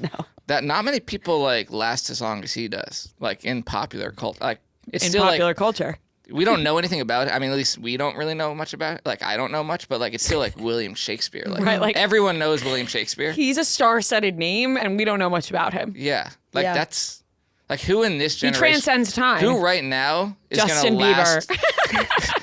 400 years from now. I have no clue. Maybe everyone because of like social We have media. pretty like good documentation of everyone these days. Right, that's But true. still, though, like 500 years from now, our kid's gonna be Somebody like, who's creating art, who will last? Like, is there a Beyonce. director? Beyonce, definitely. Taylor Swift, Taylor Swift. But like, take away like, Scorsese. let's think more like behind-the-scenes people. Yeah, like Scorsese. Because Shakespeare, he was like a behind-the-scenes guy. Was he though? He like wanted to be the face of things. Yeah, he wanted like all the no one knows any of the actors in his plays. It's all like Shakespeare. It's like Tyler Perry. Tyler Perry's movie. William Shakespeare's play. You know, William Shakespeare was married to Maybe Tyler Perry. Shakespeare was married to Anne Hathaway, and I guess she was sometimes referred to as Agnes Hathaway, which is obviously the name they went with for Hamnet. Oh my God. But Anne Hathaway, yeah. The first painting that comes up of William Shakespeare will just take you back. Take you back. Why is he It does, but let me tell you, when you see He has you know what I was one also hoop, like I have. You know what I was like, yeah. You know what I was also thinking of as Noah was asking that question? I was picturing like the videos I've seen of Paul Mescal as William Shakespeare, and then I was going off like what time period I thought that was. And he looks nothing like Which what is they so bad because it's like you immediately look back and you're like, no, this was fucking a long time ago. Isn't it insane? We don't even know his birthday. But they know the day that he died, which is interesting. I guess because he was April famous 23rd. at that point. Yeah. He was baptized on April 26th. Mm-hmm. Wait, but if you click into the Wikipedia, it says he was born on April 23rd too. Well, his birthday is traditionally cited as April 23rd, So but he they, died you know, the they same day don't, as he was they don't born. know. That could be a rough guess. How did he die? They It have his says that he signature? likely died from a fever contracted after a drinking party with fellow writers Ben Johnson and Michael Drayton, though the exact cause remains unknown. It's a long time ago. Wow. It's so crazy that like 1616. all we have is paintings or drawings of people. This and actually- like you just have no idea what they actually looked like. He could look nothing like this. No, that was like that movie. I recently saw like, I don't know if you ever saw that movie, Timothy Chalamet playing like the king. I don't know of where. Do you ever see that? I think it's called The King or something. But he had like a fade in it, and people were like, did they have fades back then? Well, it's like when people now with all the face filler and lip filler, cheek filler, and they're playing people from the 1800s, and people are like, well, they can't have a face like this. Yeah. We can't. Yeah. People were talking about it with face Millie would Bobby never look like Brown that. I saw in Stranger Things. People were like, this is not what people dressed like in the 1980s. Yeah. They're calling it iPhone face. If a face has looked like it's seen an iPhone in a certain time period. But there are still faces that like, even in Marty Supreme, I saw a lot of people like complimenting it on that because he casts like real people where you're like, they don't look like what you see in movies. They look like real people. Mm-hmm. Like a lot of the weird guys in his movie. What's crazy is what you forget Marty Supreme takes place in the 50s, but it feels like very much like an 80s movie. Yeah. This is like all 80s music. Yeah. Yeah. Yeah. All right, well, that wraps up our dumbest discussion. There's other people listening who have learned a lot about Shakespeare in this segment. Maybe I a lot of people promise will you. go see Hamnet now because they Maybe. know. I promise Now you. they're like, Hamlet's about William. He's playing William Shakespeare. I promise you there's going to be the people that are like, these people are idiots. They knew nothing about Shakespeare. You guys are so dumb. And then there's going to be the people who are quiet, like little mouses going, oh my God. So it's like a biopic. God, you know, Shakespeare just went in. Shakespeare's a biopic. Shakespeare went in one ear and out the other in school, and the amount of Shakespeare I had to do too in high school was extensive. I feel like we didn't. Ugh, I had to do so much. Well, Macbeth It's gone. was such a large part. Yeah. Wow. We did middle school. When did I don't know. At some point we did Midsummer's Night Dream. How do you prepare for that role? It's like you don't. You're going off nothing as Paul Mescal. Yeah, that's Like why you- it's fiction. Yeah. It's why it's You're just like it's- taking his name, but it's like we actually have no idea. Like Yeah, Big name. Bill and Anne Hathaway. Billy Spear. All right, that wraps up the pop corner. I'm going to look into this more, though, later. Going to do more research on Shakespeare. All right, everybody, that wraps it up. Planet Fitness is a judgment-free environment where you're free to get strong your way on your time. It's the new year and everybody has new goals. And maybe you're saying to yourself, oh, classic New Year's resolution is to start off strong. That's okay. That can be a New Year's resolution. It doesn't matter if it's a typical classic one everyone hears.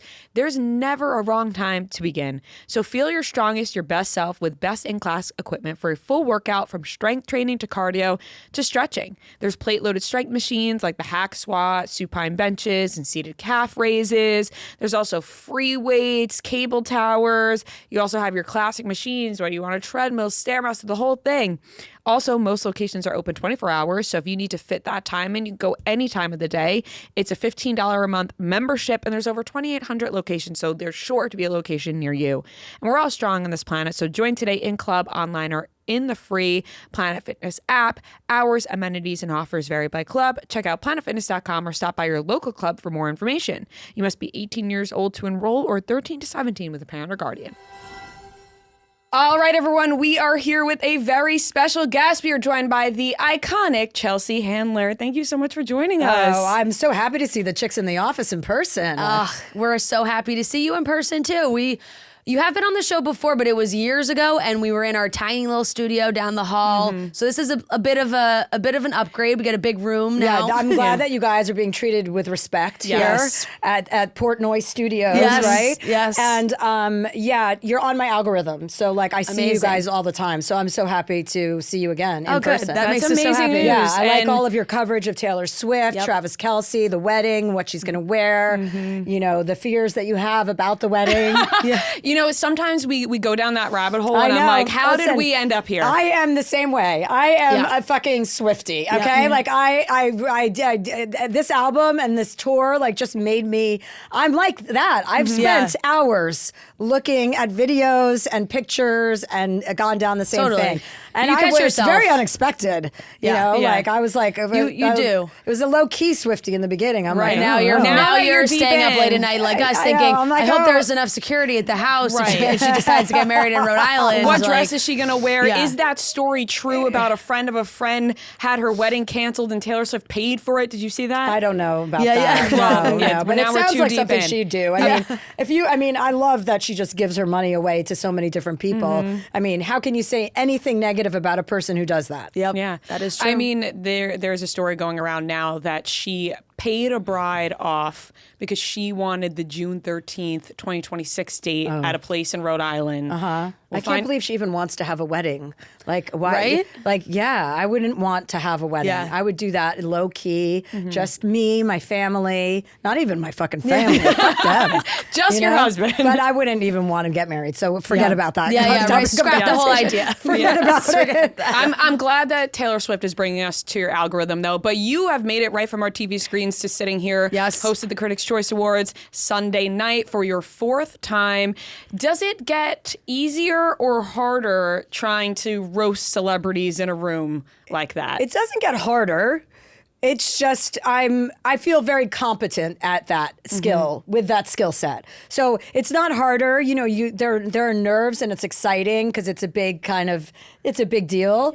But I love it. Like that's my jam. You know, that's what I'm good at. So I like to do it. Yeah.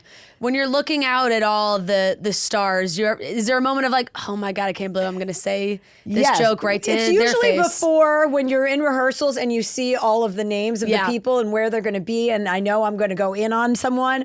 I'm like, okay, fuck, are you really going to do this? I'm like, yeah, you're going to do it. Yeah, you're going to do it. And then when they're there, then it's okay. Yeah. Like then it's just like, you know, everyone's having a good time. They know what I'm going to do. Right. And they're ready for it. So, and it was really fun this year because we were the first award show out of the gate. Yep. And I like to kind of set that vibe, you know? I like Yeah. to set the tone. That is nice. Do you sort of tell yourself like, oh, what's the worst that can happen? They just don't laugh, or they make a No. face, and No, I just know that I'm going to do a good job. Yeah. and you do. You crush it every single Like time. I'm 50. I've been doing this for a long time. Right. If I didn't know what I was doing, I would be doing something else. That is true. You're doing it for a reason, and we love it. You hosting was fantastic and a highlight of the show, right? you. Because Yes. sometimes, you know, the celebrities get up there, the actors, they do their speech, and it's very serious, but you add a light moment to all of it.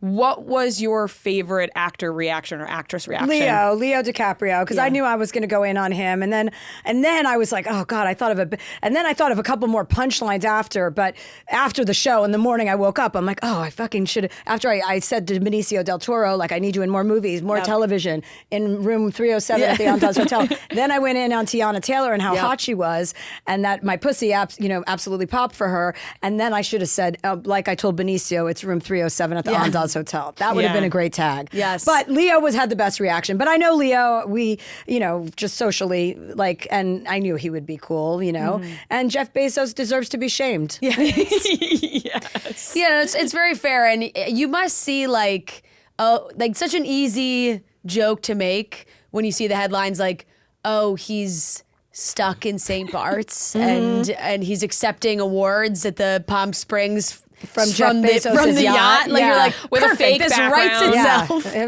was a climate conference that they were at. Of course, yes. Yeah, an easy one to write. But no, they all know. I know everybody, so like it's not weird or like I'm friendly with all those people. Yeah. So it's like I don't get. I think one year I remember Oprah was in the crowd, and Oprah, like, I had this vibe that Oprah, when she had interviewed me many years ago, I was a little bit arrogant and I was young and stupid, and I didn't really take the moment in the way I should have. So that one, I was really intent on turning that around, and I did. I came backstage. I did a whole thing about her, and as I came backstage, and she had opened her arms, and she's like, "Come here, and I loved that because I made good on something where I needed to, flip the switch. Yeah. Was Timothy a little late to his seat when you were doing sick. He was sick, and they were late. Okay. So there was a whole thing about that because Leo was coming, but we didn't know if Leo was going to make it for the monologue. They're like, Leo was in the car, and I had a Timothy bit that I had to just do something else. Yeah. But when things go sideways on those award shows, you got to go with it. You can't be like, you can't be married to anything. You know? There was a clip of Timothy Chalamet saying that he was blowing up the bathroom. He was in the bathroom a lot. Yeah. Apparently, TikTok. they said he sat down. And then they're like, he's in the bathroom. I think he had the flu or something. Nervous stomach, maybe.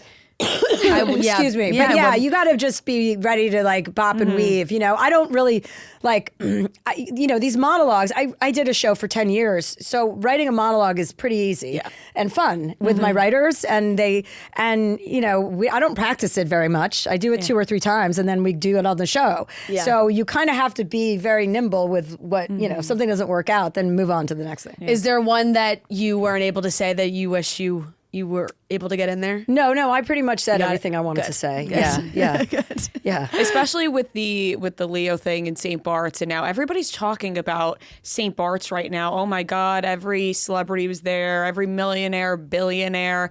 And I was like, I feel like they've been doing this for forever, right? They have. And everyone's just finding out about it. Yeah, they're all hanging out together. I don't know how you can be friends with somebody like that. I just really don't get it.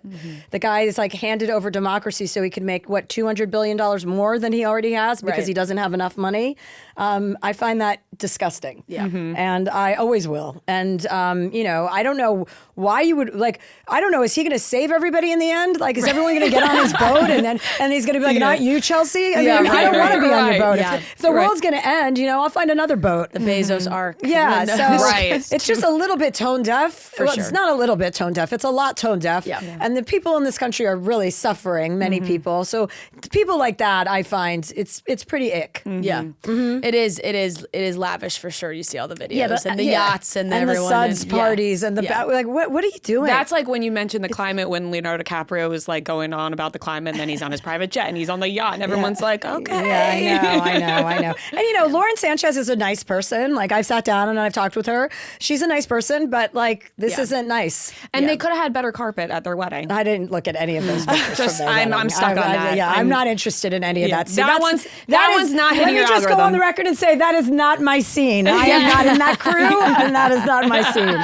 And it is not hitting your algorithm like Taylor Swift. No, it is not on my algorithm. What are your show prep days look like? How early are you rising? What's the process? I love that question. I mean, I don't know why, but I do. Well, I flew back from Whistler. I go to Whistler in the winter because I love skiing. So I spend my winters in Whistler. I have a little ski chalet, like this little cute cabin. And I flew in from Whistler, and I 2 days before the show, the writers work on the monologues and I pitch them jokes. I'm watching the movies. I'm sending them all the jokes I have and areas that I want to hit, people I want to highlight. I want to shout out the people who did really great work, Rose Byrne, Reyes Sehorn, all the people I want to make sure I'm giving love to. And then I land and I basically transform from a homeless ski person who has not taken a shower in probably 4 to 5 days with roots and grossness. My nails are a wreck. My skin is dry.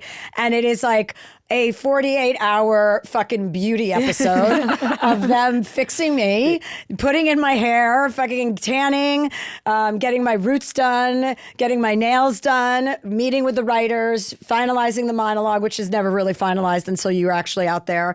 And just like a whirlwind. I had a guy that I'm seeing came with me to see, he dropped me off in LA. He was with me in Whistler and he dropped me in LA and he stayed for one day and he's like, holy fuck. I'm like, yeah, this is is work mode, and then that's a whole different life I have up there. Right. Where I walk around in long underwear and my fucking ski socks and go to dinner like that, you know? Yep. You got to bask in all that to be able to turn it around. Yeah. Right? Yeah. I'm very into enjoying myself when I'm not working. I take it very seriously. Yeah, as you should. Yeah.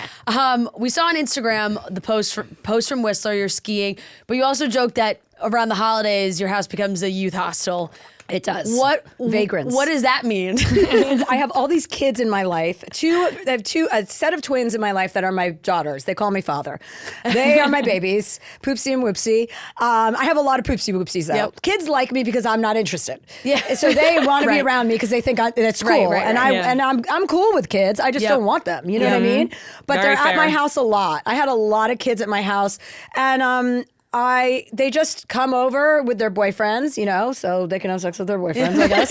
I don't care, you know, as long as they're in my, and you know, I like that kind of chaos. Yeah. Mm-hmm. I like having a lot of things, you know, and then I like quiet. Right. But I do like chaos. I Being grew able up to with 6 kids, Yeah. so I'm used to that kind of, you know, vibe. Yeah. Like I Being- like a lot of people in different areas of the house. The kids are in the hot tub. I'm in the kitchen. I'm smoking a joint outside. You know, they're smoking joints too, but we're not smoking them together. We're just pretending that neither one of us is smoking a joint, you know? And then I have some little kids in my life too. So it's really fun up there. It's like a village, Whistler. And I have so many friends. They all have kids, and they love coming to my house because I give them all this free shit, you know? I get all this free stuff sent to me. All the that PR stuff. Yeah, all the PR stuff and all the ski. And I don't need any of that stuff. I mean, I need a little bit, but I don't really need it. So I give it away to all of them. So they always come over for free shit. That's probably the primary reason. Yeah. It was like, well, when you're a skier, it's like, I'm sure every ski brand, I'm sure, knows that you're a skier. Yeah, so it's like, here's 18 snowsuits. You're like, well, I don't really need 18. Shout out to K2, by the way. Sent me the you go. best snow boots, ski boots I've ever had in my life. So yeah, I get a lot of free stuff. So I like to give that away. And then, you know, I spoil them. I take them out to dinners. I buy them whatever they want. Like I want kids to have a person like me in their life to show them like what's possible. Yeah. Right. You know? And being able to return them after. Yeah, Like the kids don't have to stay I don't want around. them all, Yeah. like I'm on Sundays, I'm like, get the fuck out of here. Give me 24 hours. Okay? I've given you enough. Yeah. Come back So, next weekend. Yeah, Yep. but I definitely go into parenting mode, as much of a parent as I could ever be. Yeah. When did you fall in love with skiing? Well, I had this boyfriend, asshole boyfriend. Well, you know, he's a friend now, but he was an asshole when we were dated at various points during our relationship. And he took me skiing at our first date was Sundance Film Festival. He flew me out to Sundance Film Festival, and he wanted to go skiing. And I was like, great, I knew how to ski. I skied growing up. Like, I thought I knew how to ski, right? But I didn't know how to ski like these assholes. And he was with the Kennedys. He was with Rory Kennedy and like some other Kennedys. And I was like, they just went down a double black diamond, and I was like, you know, I couldn't. I was like, what the fuck is this? It was like an edge, like a cliff, and they all just like jumped to the cliff, and I'm like, I had to take my skis off. I was like climbing. You're not even supposed to do that. I was like climbing up the mountain, and then another couple stopped with me, and they climbed up too because they were scared, and I went down, and first of all, I dated that guy for 2 years after that. So like, hello, talk about a red flag, okay, that I ignored. But I was like, that is never going to happen to me again. Like, I am never going to be in a situation where I can't hang. And so I spent, as soon as I quit my show, I went to Whistler for 2 months. I hired a ski guide who I also started sleeping with, and he taught me how to ski. And then the next year I hired a girl guide so that I didn't sleep with her, you know, so I could be more focused. And I skied 55 days in a row the first year of COVID. And then I learned how to ski. Yeah. Now I can ski. Yeah. I can pretty much, I mean, I can't, but I'll like jump out of a helicopter and ski down a mountain. Yeah. So I'm pretty capable.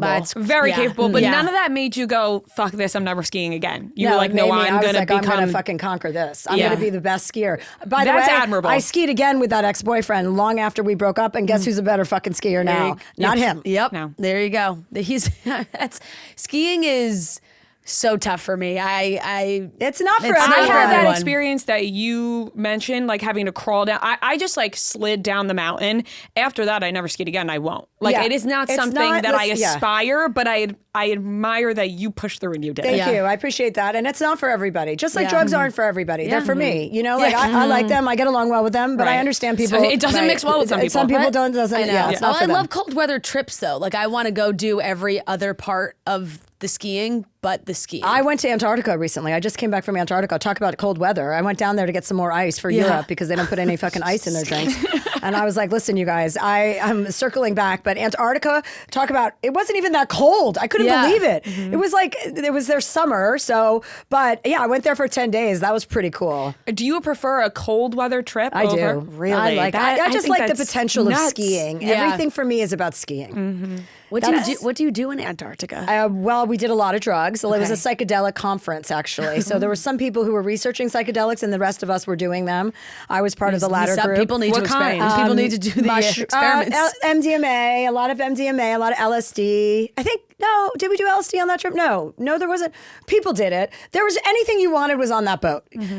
Donald Trump is blowing up these Venezuelan boats. The boat I was on to Antarctica had more drugs than any fucking boat in Venezuela, okay? That are filled with fucking fishermen, okay? There were drugs. That boat was crazy because people do ketamine now. Like that's a big thing, and that's an ick to me. Yeah, I don't like ketamine. When people like put themselves, what do they call it? K-hole, Yeah, they're like they're putting themselves in it. That's an icky drug. That's what's been so funny about, and then everyone laughs with like the Mormon wives. I don't know if you've watched any of the Secret Lives of Mormon Wives.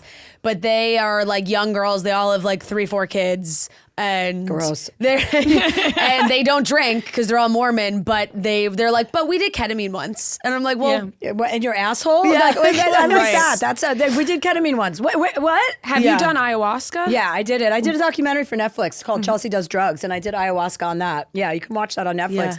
Yeah. I've done ayahuasca. I'm not in a place in my life where I want to be doing journeys like that. I did it because it was on camera, and I'll do anything on camera for like, to make it like interesting and dynamic and to telegraph for people who are curious about it. I like that. But that was an intense experience and I loved it, but I don't feel like I want to do that, Like, you didn't feel like you got anything from it in a way that other people did? Changed my relationship with my sister. The whole message was like this voice, like, I don't know who it is, like, this voice is talking to me, this woman's voice, just telling me that I had to be nicer to my sister, that I had to be more gentle with my sister, that my sister that I'm not right, and that she's not right, and that I'm not wrong, and she's not wrong, we're just different. Because I used to have, like, no patience for my sister. I wanted her to be a little bit more driven or ambitious, or I don't know what my problem was. More like me, I guess. Yeah, right. And then it was a very enlightening experience learning that I had to let her be who she is, and I also am not right because I want certain things. That doesn't make me, like, I'm not the right one. And it was excuse me. It was like this iPod shuffle of memories of our childhood. And it was all these memories of my sister and I running along the beach in Martha's Vineyard where we grew up in the summer times and holding hands. And we were wearing the same bathing suits that we really had when we were kids. And we had the same dog that I had forgotten about. And it was all these memories that were like repressed in my head or suppressed and that I didn't remember that just came out. And it was just a voice going, this is the person you've held hands with most in your life. Don't forget that. And so when I came out of that, I was much nicer to my sister, although I did not tell her about the experience until the show landed on Netflix because I, of course, wasn't about to admit I was wrong. Yep. And she was like, oh my God, I saw your documentary. I can't, but you have been so different since then. And I had no idea it was about that. And I was like, yeah, there you go. There you go. That is super interesting. So it does do the thing that people claim it does. It does, yes. I mean, yeah. I was very much in control of that entire episode. Like, even though you're on a drug and it takes over, I never felt like I felt like I could step out of it any moment I wanted to, and in fact did. At a certain point, I was like, okay, I'm good. I want to go downstairs and tell everybody what happened. My crew was there, and we were all in Peru, so it was fun. Wanted to have a drink. You're not supposed to drink, but I always ignore those things. I'm not really great at following directions, especially if a man is giving them to me. Just block it out. Have your own experience. I'm not interested. Yeah, exactly. I know what's best for me. Right. That leads us to the High and Mighty tour. Oh, yes. Yes, I'm going on tour, everybody. Yes. Tickets are on sale now. I start next month, February. I start my High and Mighty tour where I will be delivering a lot of stories, a lot of travel adventures, a lot of my drug adventures and my travel. I like to take drugs around the world and give them to people. You know, I feel like I'm a healing people, and I love microdosing stuff like LSD and psilocybin and MDMA, all that stuff, and I like to share it with people. So I have some pretty ridiculous stories about that. I talk a lot about breaking up with my family for the holidays. I had one Christmas alone without them, and it was the happiest I've ever been. And then I was like, this is the new me. No more Christmases. I'm doing this alone. It's so much more peaceful. So talking about breaking up with family members, cutting family members, editing people from your life. Yeah, it covers a lot, but it's all about travel, adventure, and just spreading joy and sunshine because we need it. Mm-hmm.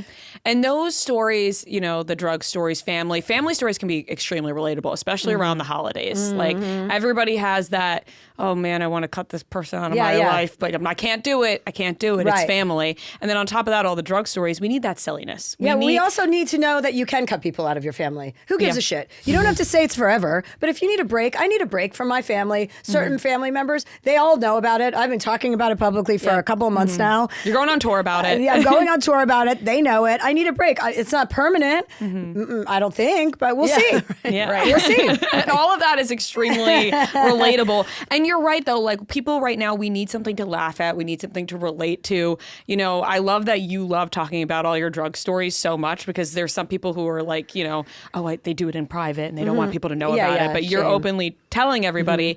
What's your favorite drug? I like MDMA a lot. I mean, there's really nothing not to like about that. Have you girls ever done MDMA? Yeah, you're just happy and it's just lovey. Nice to make out and kiss someone when you're on MDMA, especially if you're into someone. It's fun, and it's just just a great vibe. Yeah, I had a bit of a like rave girl phase when like that was.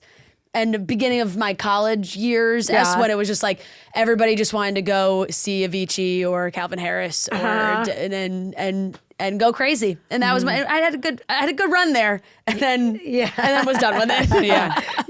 Well, now it's a microdose. Like now, and in Canada, all this stuff is legal for doctors and stuff. So I have a lot of doctor friends up there because obviously that's how I have to get my drugs. And they really microdose, and they get the clean stuff. Like they get it real good stuff. So I don't fuck around with any. Like I'm not taking some drug that somebody hands me at Glastonbury. You know what I mean? No.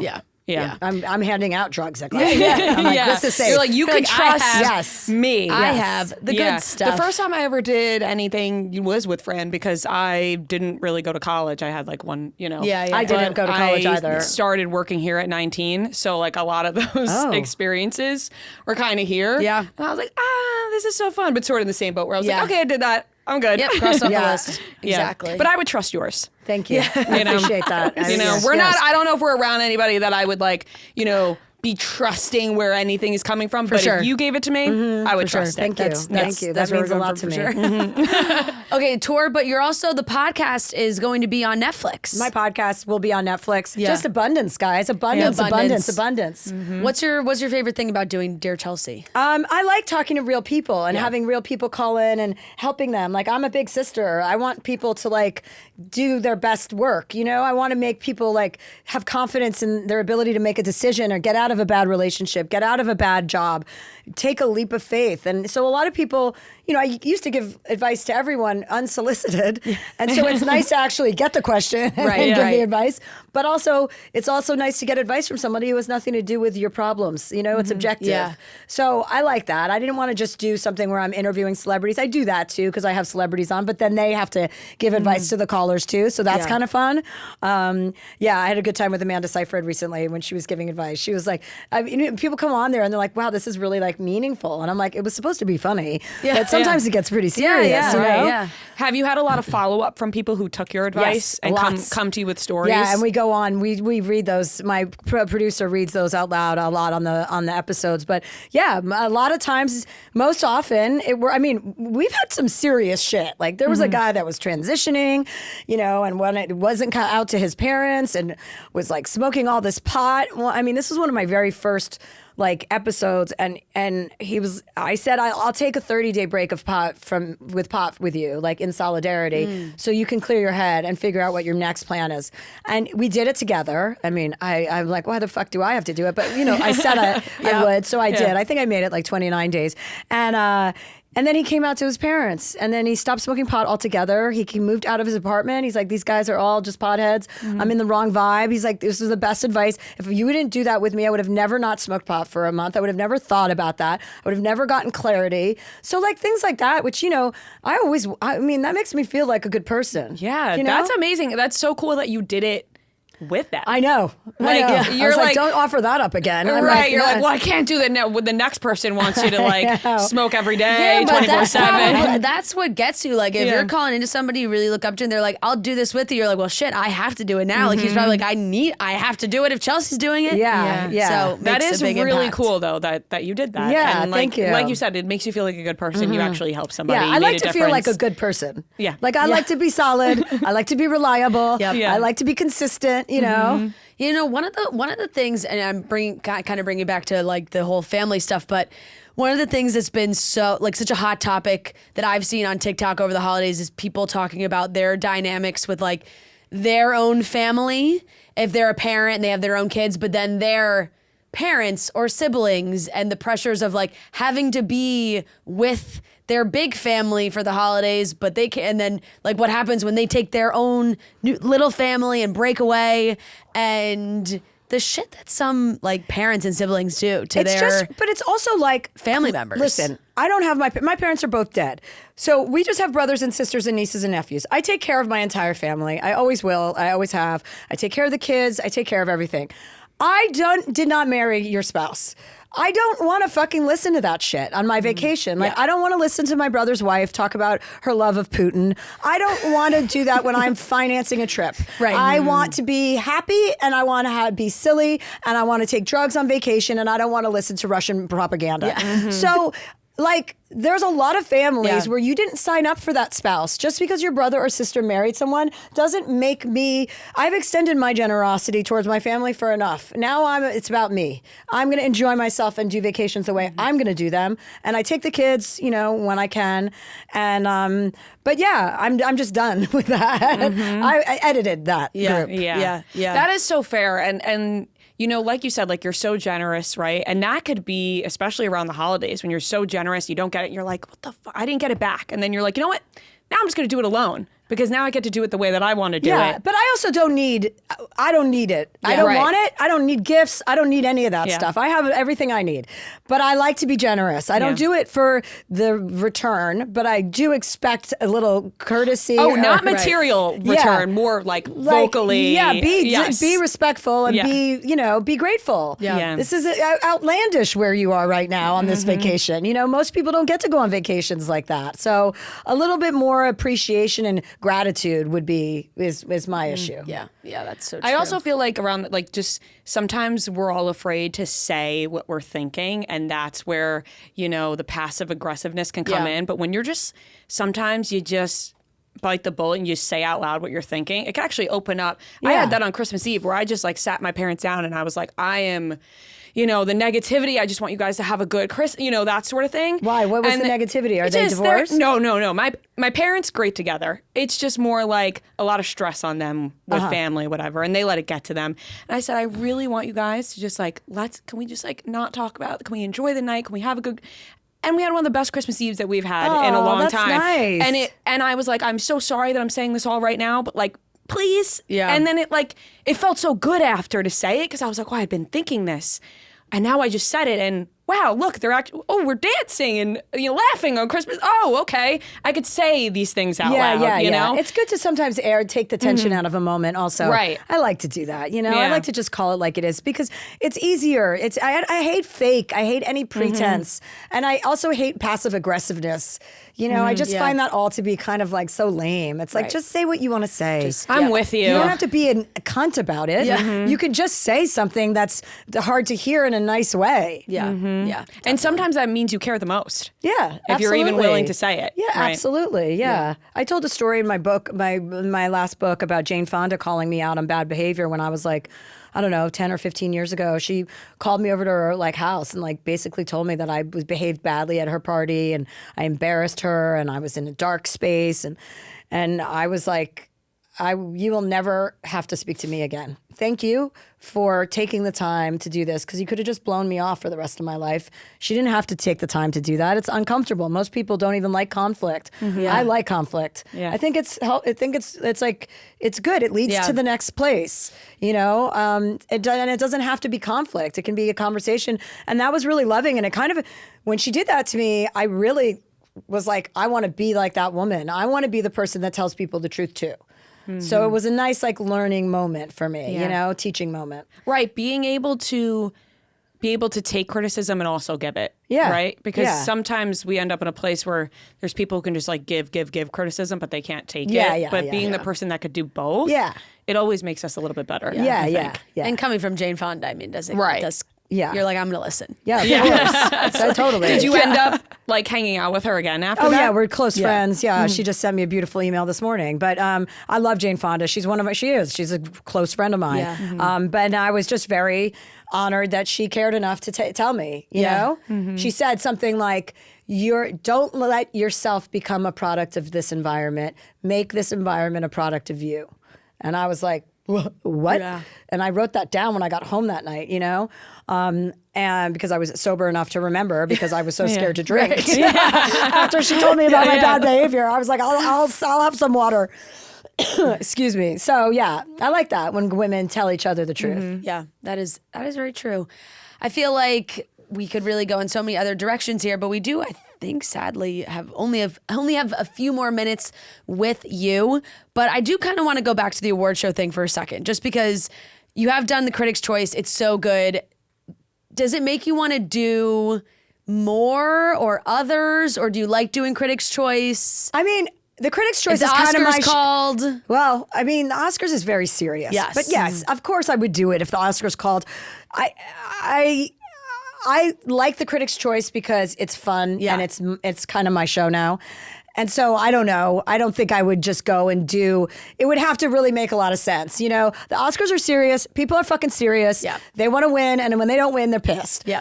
I don't need to be in that vibe. I want cocktails on the tables. Right. And you know, I guess, you know, but the Critics' Choice has kind of been my thing, so I kind of love it. And they know to let me do my thing. Right. Yeah. And once you establish that in a relationship, then that relationship is copacetic. Right. Yeah. Exactly. And sometimes the Oscars can be so serious, somebody ends up slapping somebody, and then you got to get involved with that. Yeah. And is Will Smith allowed back at the Oscars after that? I think he's. So. But I think he's banned from the Oscars. It's a ban, but I don't know if it's like a lifetime ban or a set amount of time. What? That was so embarrassing. Yeah. Sometimes I still can't believe that happened. I know. Like, I know. Live on our screens. I know. It was so crazy. 10-year ban. He got a 10-year ban. It's like, 10-year ban. It's like, what's going on with you? Yeah, right. That you have to go up on... Who do you think you are? Yeah. To get up on stage and smack someone. Unbelievable. It's so insane. It was so insane. And everyone thought it was fake.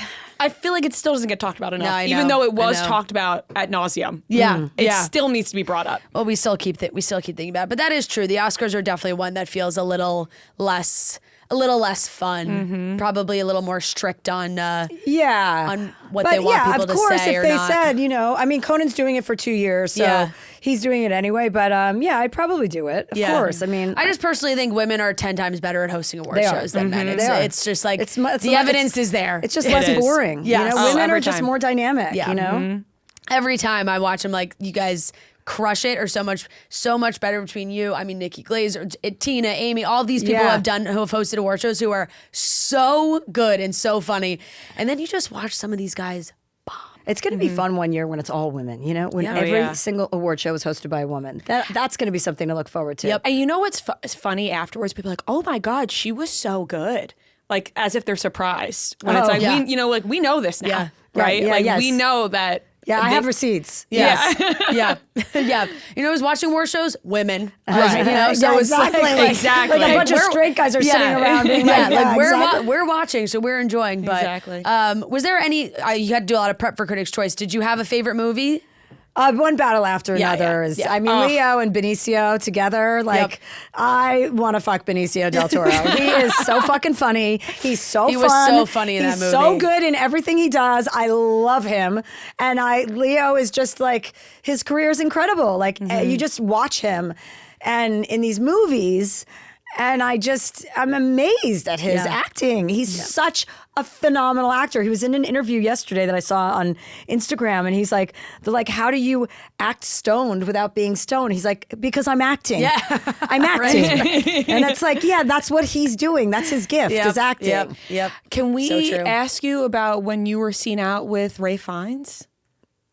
At the last Critics' Choice Awards. Yes. I use the opportunity for these award shows in the same way in which I used my TV show, which is to hit on men that I'm attracted to. Mm-hmm. So last year it was Ralph Fiennes. We went to the Vanity Fair party together. Or no, we went to some other party after, the Guy O'Siri party after the Vanity Fair party together. And we had a great time, but nothing happened. Mm-hmm. So we talked about that. I wanted something to happen, but we were trying to brew something, cook something up, but it didn't ever materialize. Travel schedules and it just... Yeah, but I was looking to hit that. Yeah. Fair. Well, we respected it. I was like, at some point, I'd like to put the call out. You put the call out, you put the call out to Benicio. Right. And what were we saying? We were saying like conclave, it was almost making him like more. Right? Like it was like during that whole thing. Yeah. He was real hot last year. And he was open because we did that bit we did a bit together where I was drinking milk, and so that was fun. So he had a good sense of humor about it, and I was like, okay, this could be a possibility, but it just kind of fizzled out. Do you get tired of people asking about 50 Cent? I saw Justin Sylvester, who we love, on the carpet asking you if you feel proud that you've escaped 50 Cent's scolding because he seems like he's always going after somebody. He will never come after me. No. He will never. There's can't. no reason. What would I? It was very. I mean, I have nothing bad to say about 50 Cent. I fucking love what he's doing with Diddy. Yeah. Oh, yeah. I mean, I love it. Yeah. His commitment to this guy and bringing this guy down. I picked the right guy. Yeah. I have good taste. Yeah. Have you watched besides the ski guy? Besides the ski guy. Yeah. Did you watch the Diddy documentary? No, I haven't watched it. I don't like that subject matter. Oh well, it's 50 Cent, he did a good job. He did. Just say I've heard a lot about it, but no, I haven't watched it. I'm too disgusted to watch that. You already know what happened. I know. When you go on tour, what's like your nighttime end of after a show? How do you unwind? Because you're doing so many shows. I'm doing like 60 cities. I jump off in DC at my favorite venue ever, which is the DAR Center. But I go. I mean, I make it into a fun party. Like I have a little crew. We travel. We go out to nice dinners. We go do my show, and we don't really like hit it hard unless we're in a city where I have a lot of VIP, like not VIPs, but a lot of friends that are coming. Like if we're in Chicago, then we'll go out. But if I have 3 nights in a row, I keep it pretty tight until the last night, and then I let it rip a little bit. Very fair. Yeah, I don't want to be hungover, on the road. It's not fun. You're doing the Vegas residency. I have 5 shows left this year. 5 shows in Vegas at the Cosmo, performing inside myself, girls. I'm Chelsea performing at the Chelsea. Yeah. How's that? Amazing. How is it? It's so fun. It's so fun. We gamble. We go every month. I go once a month. My next show is January 31st. A group of people always show up. Like it could be friends from Pennsylvania, it could be friends from London. It's always just a grando group. We always go out to a great dinner. Then we go to my show. Then we go gamble. I give everybody money so that nobody has to spend money. And then we gamble, and then they lose my money usually, and then I win it back. Yeah, and I've never left there without the money that I started with. What's your game? Blackjack. Same. Love blackjack. Love roulette. Yeah. I typically avoid slots because sometimes there's actually a slots game. Are for I'm not in slots for me remind me of people in wheelchairs. I'm not interested in you're just clicking the button. Like it's just like you want to think there. a little bit. I need a challenge and I want to add and I'm quick. Mm-hmm. Amazing, love it. Okay, sadly we have to wrap up. Okay. I'm getting the signal, but everybody can go see you on tour. Yes, which is huge and so exciting, and tickets are available. Online. I'm sure you can ChelseaHandler.com, everybody. ChelseaHandler.com. And the podcast is going to be on Netflix, so everybody will be able to watch it there. And we're so excited. Thank you so much for joining us. Thanks, girls. Thank you. And that wraps up today's episode of Chicks in the Office. Thank you so much for watching and listening. We love you guys so very much. We will talk to you on Friday. Yeah, Chicks in the Office. Long-time listener, first-time caller. Look at the charts, who does it the best? 2 chicks getting paid in reality checks. You can find them at the gym, it's not even a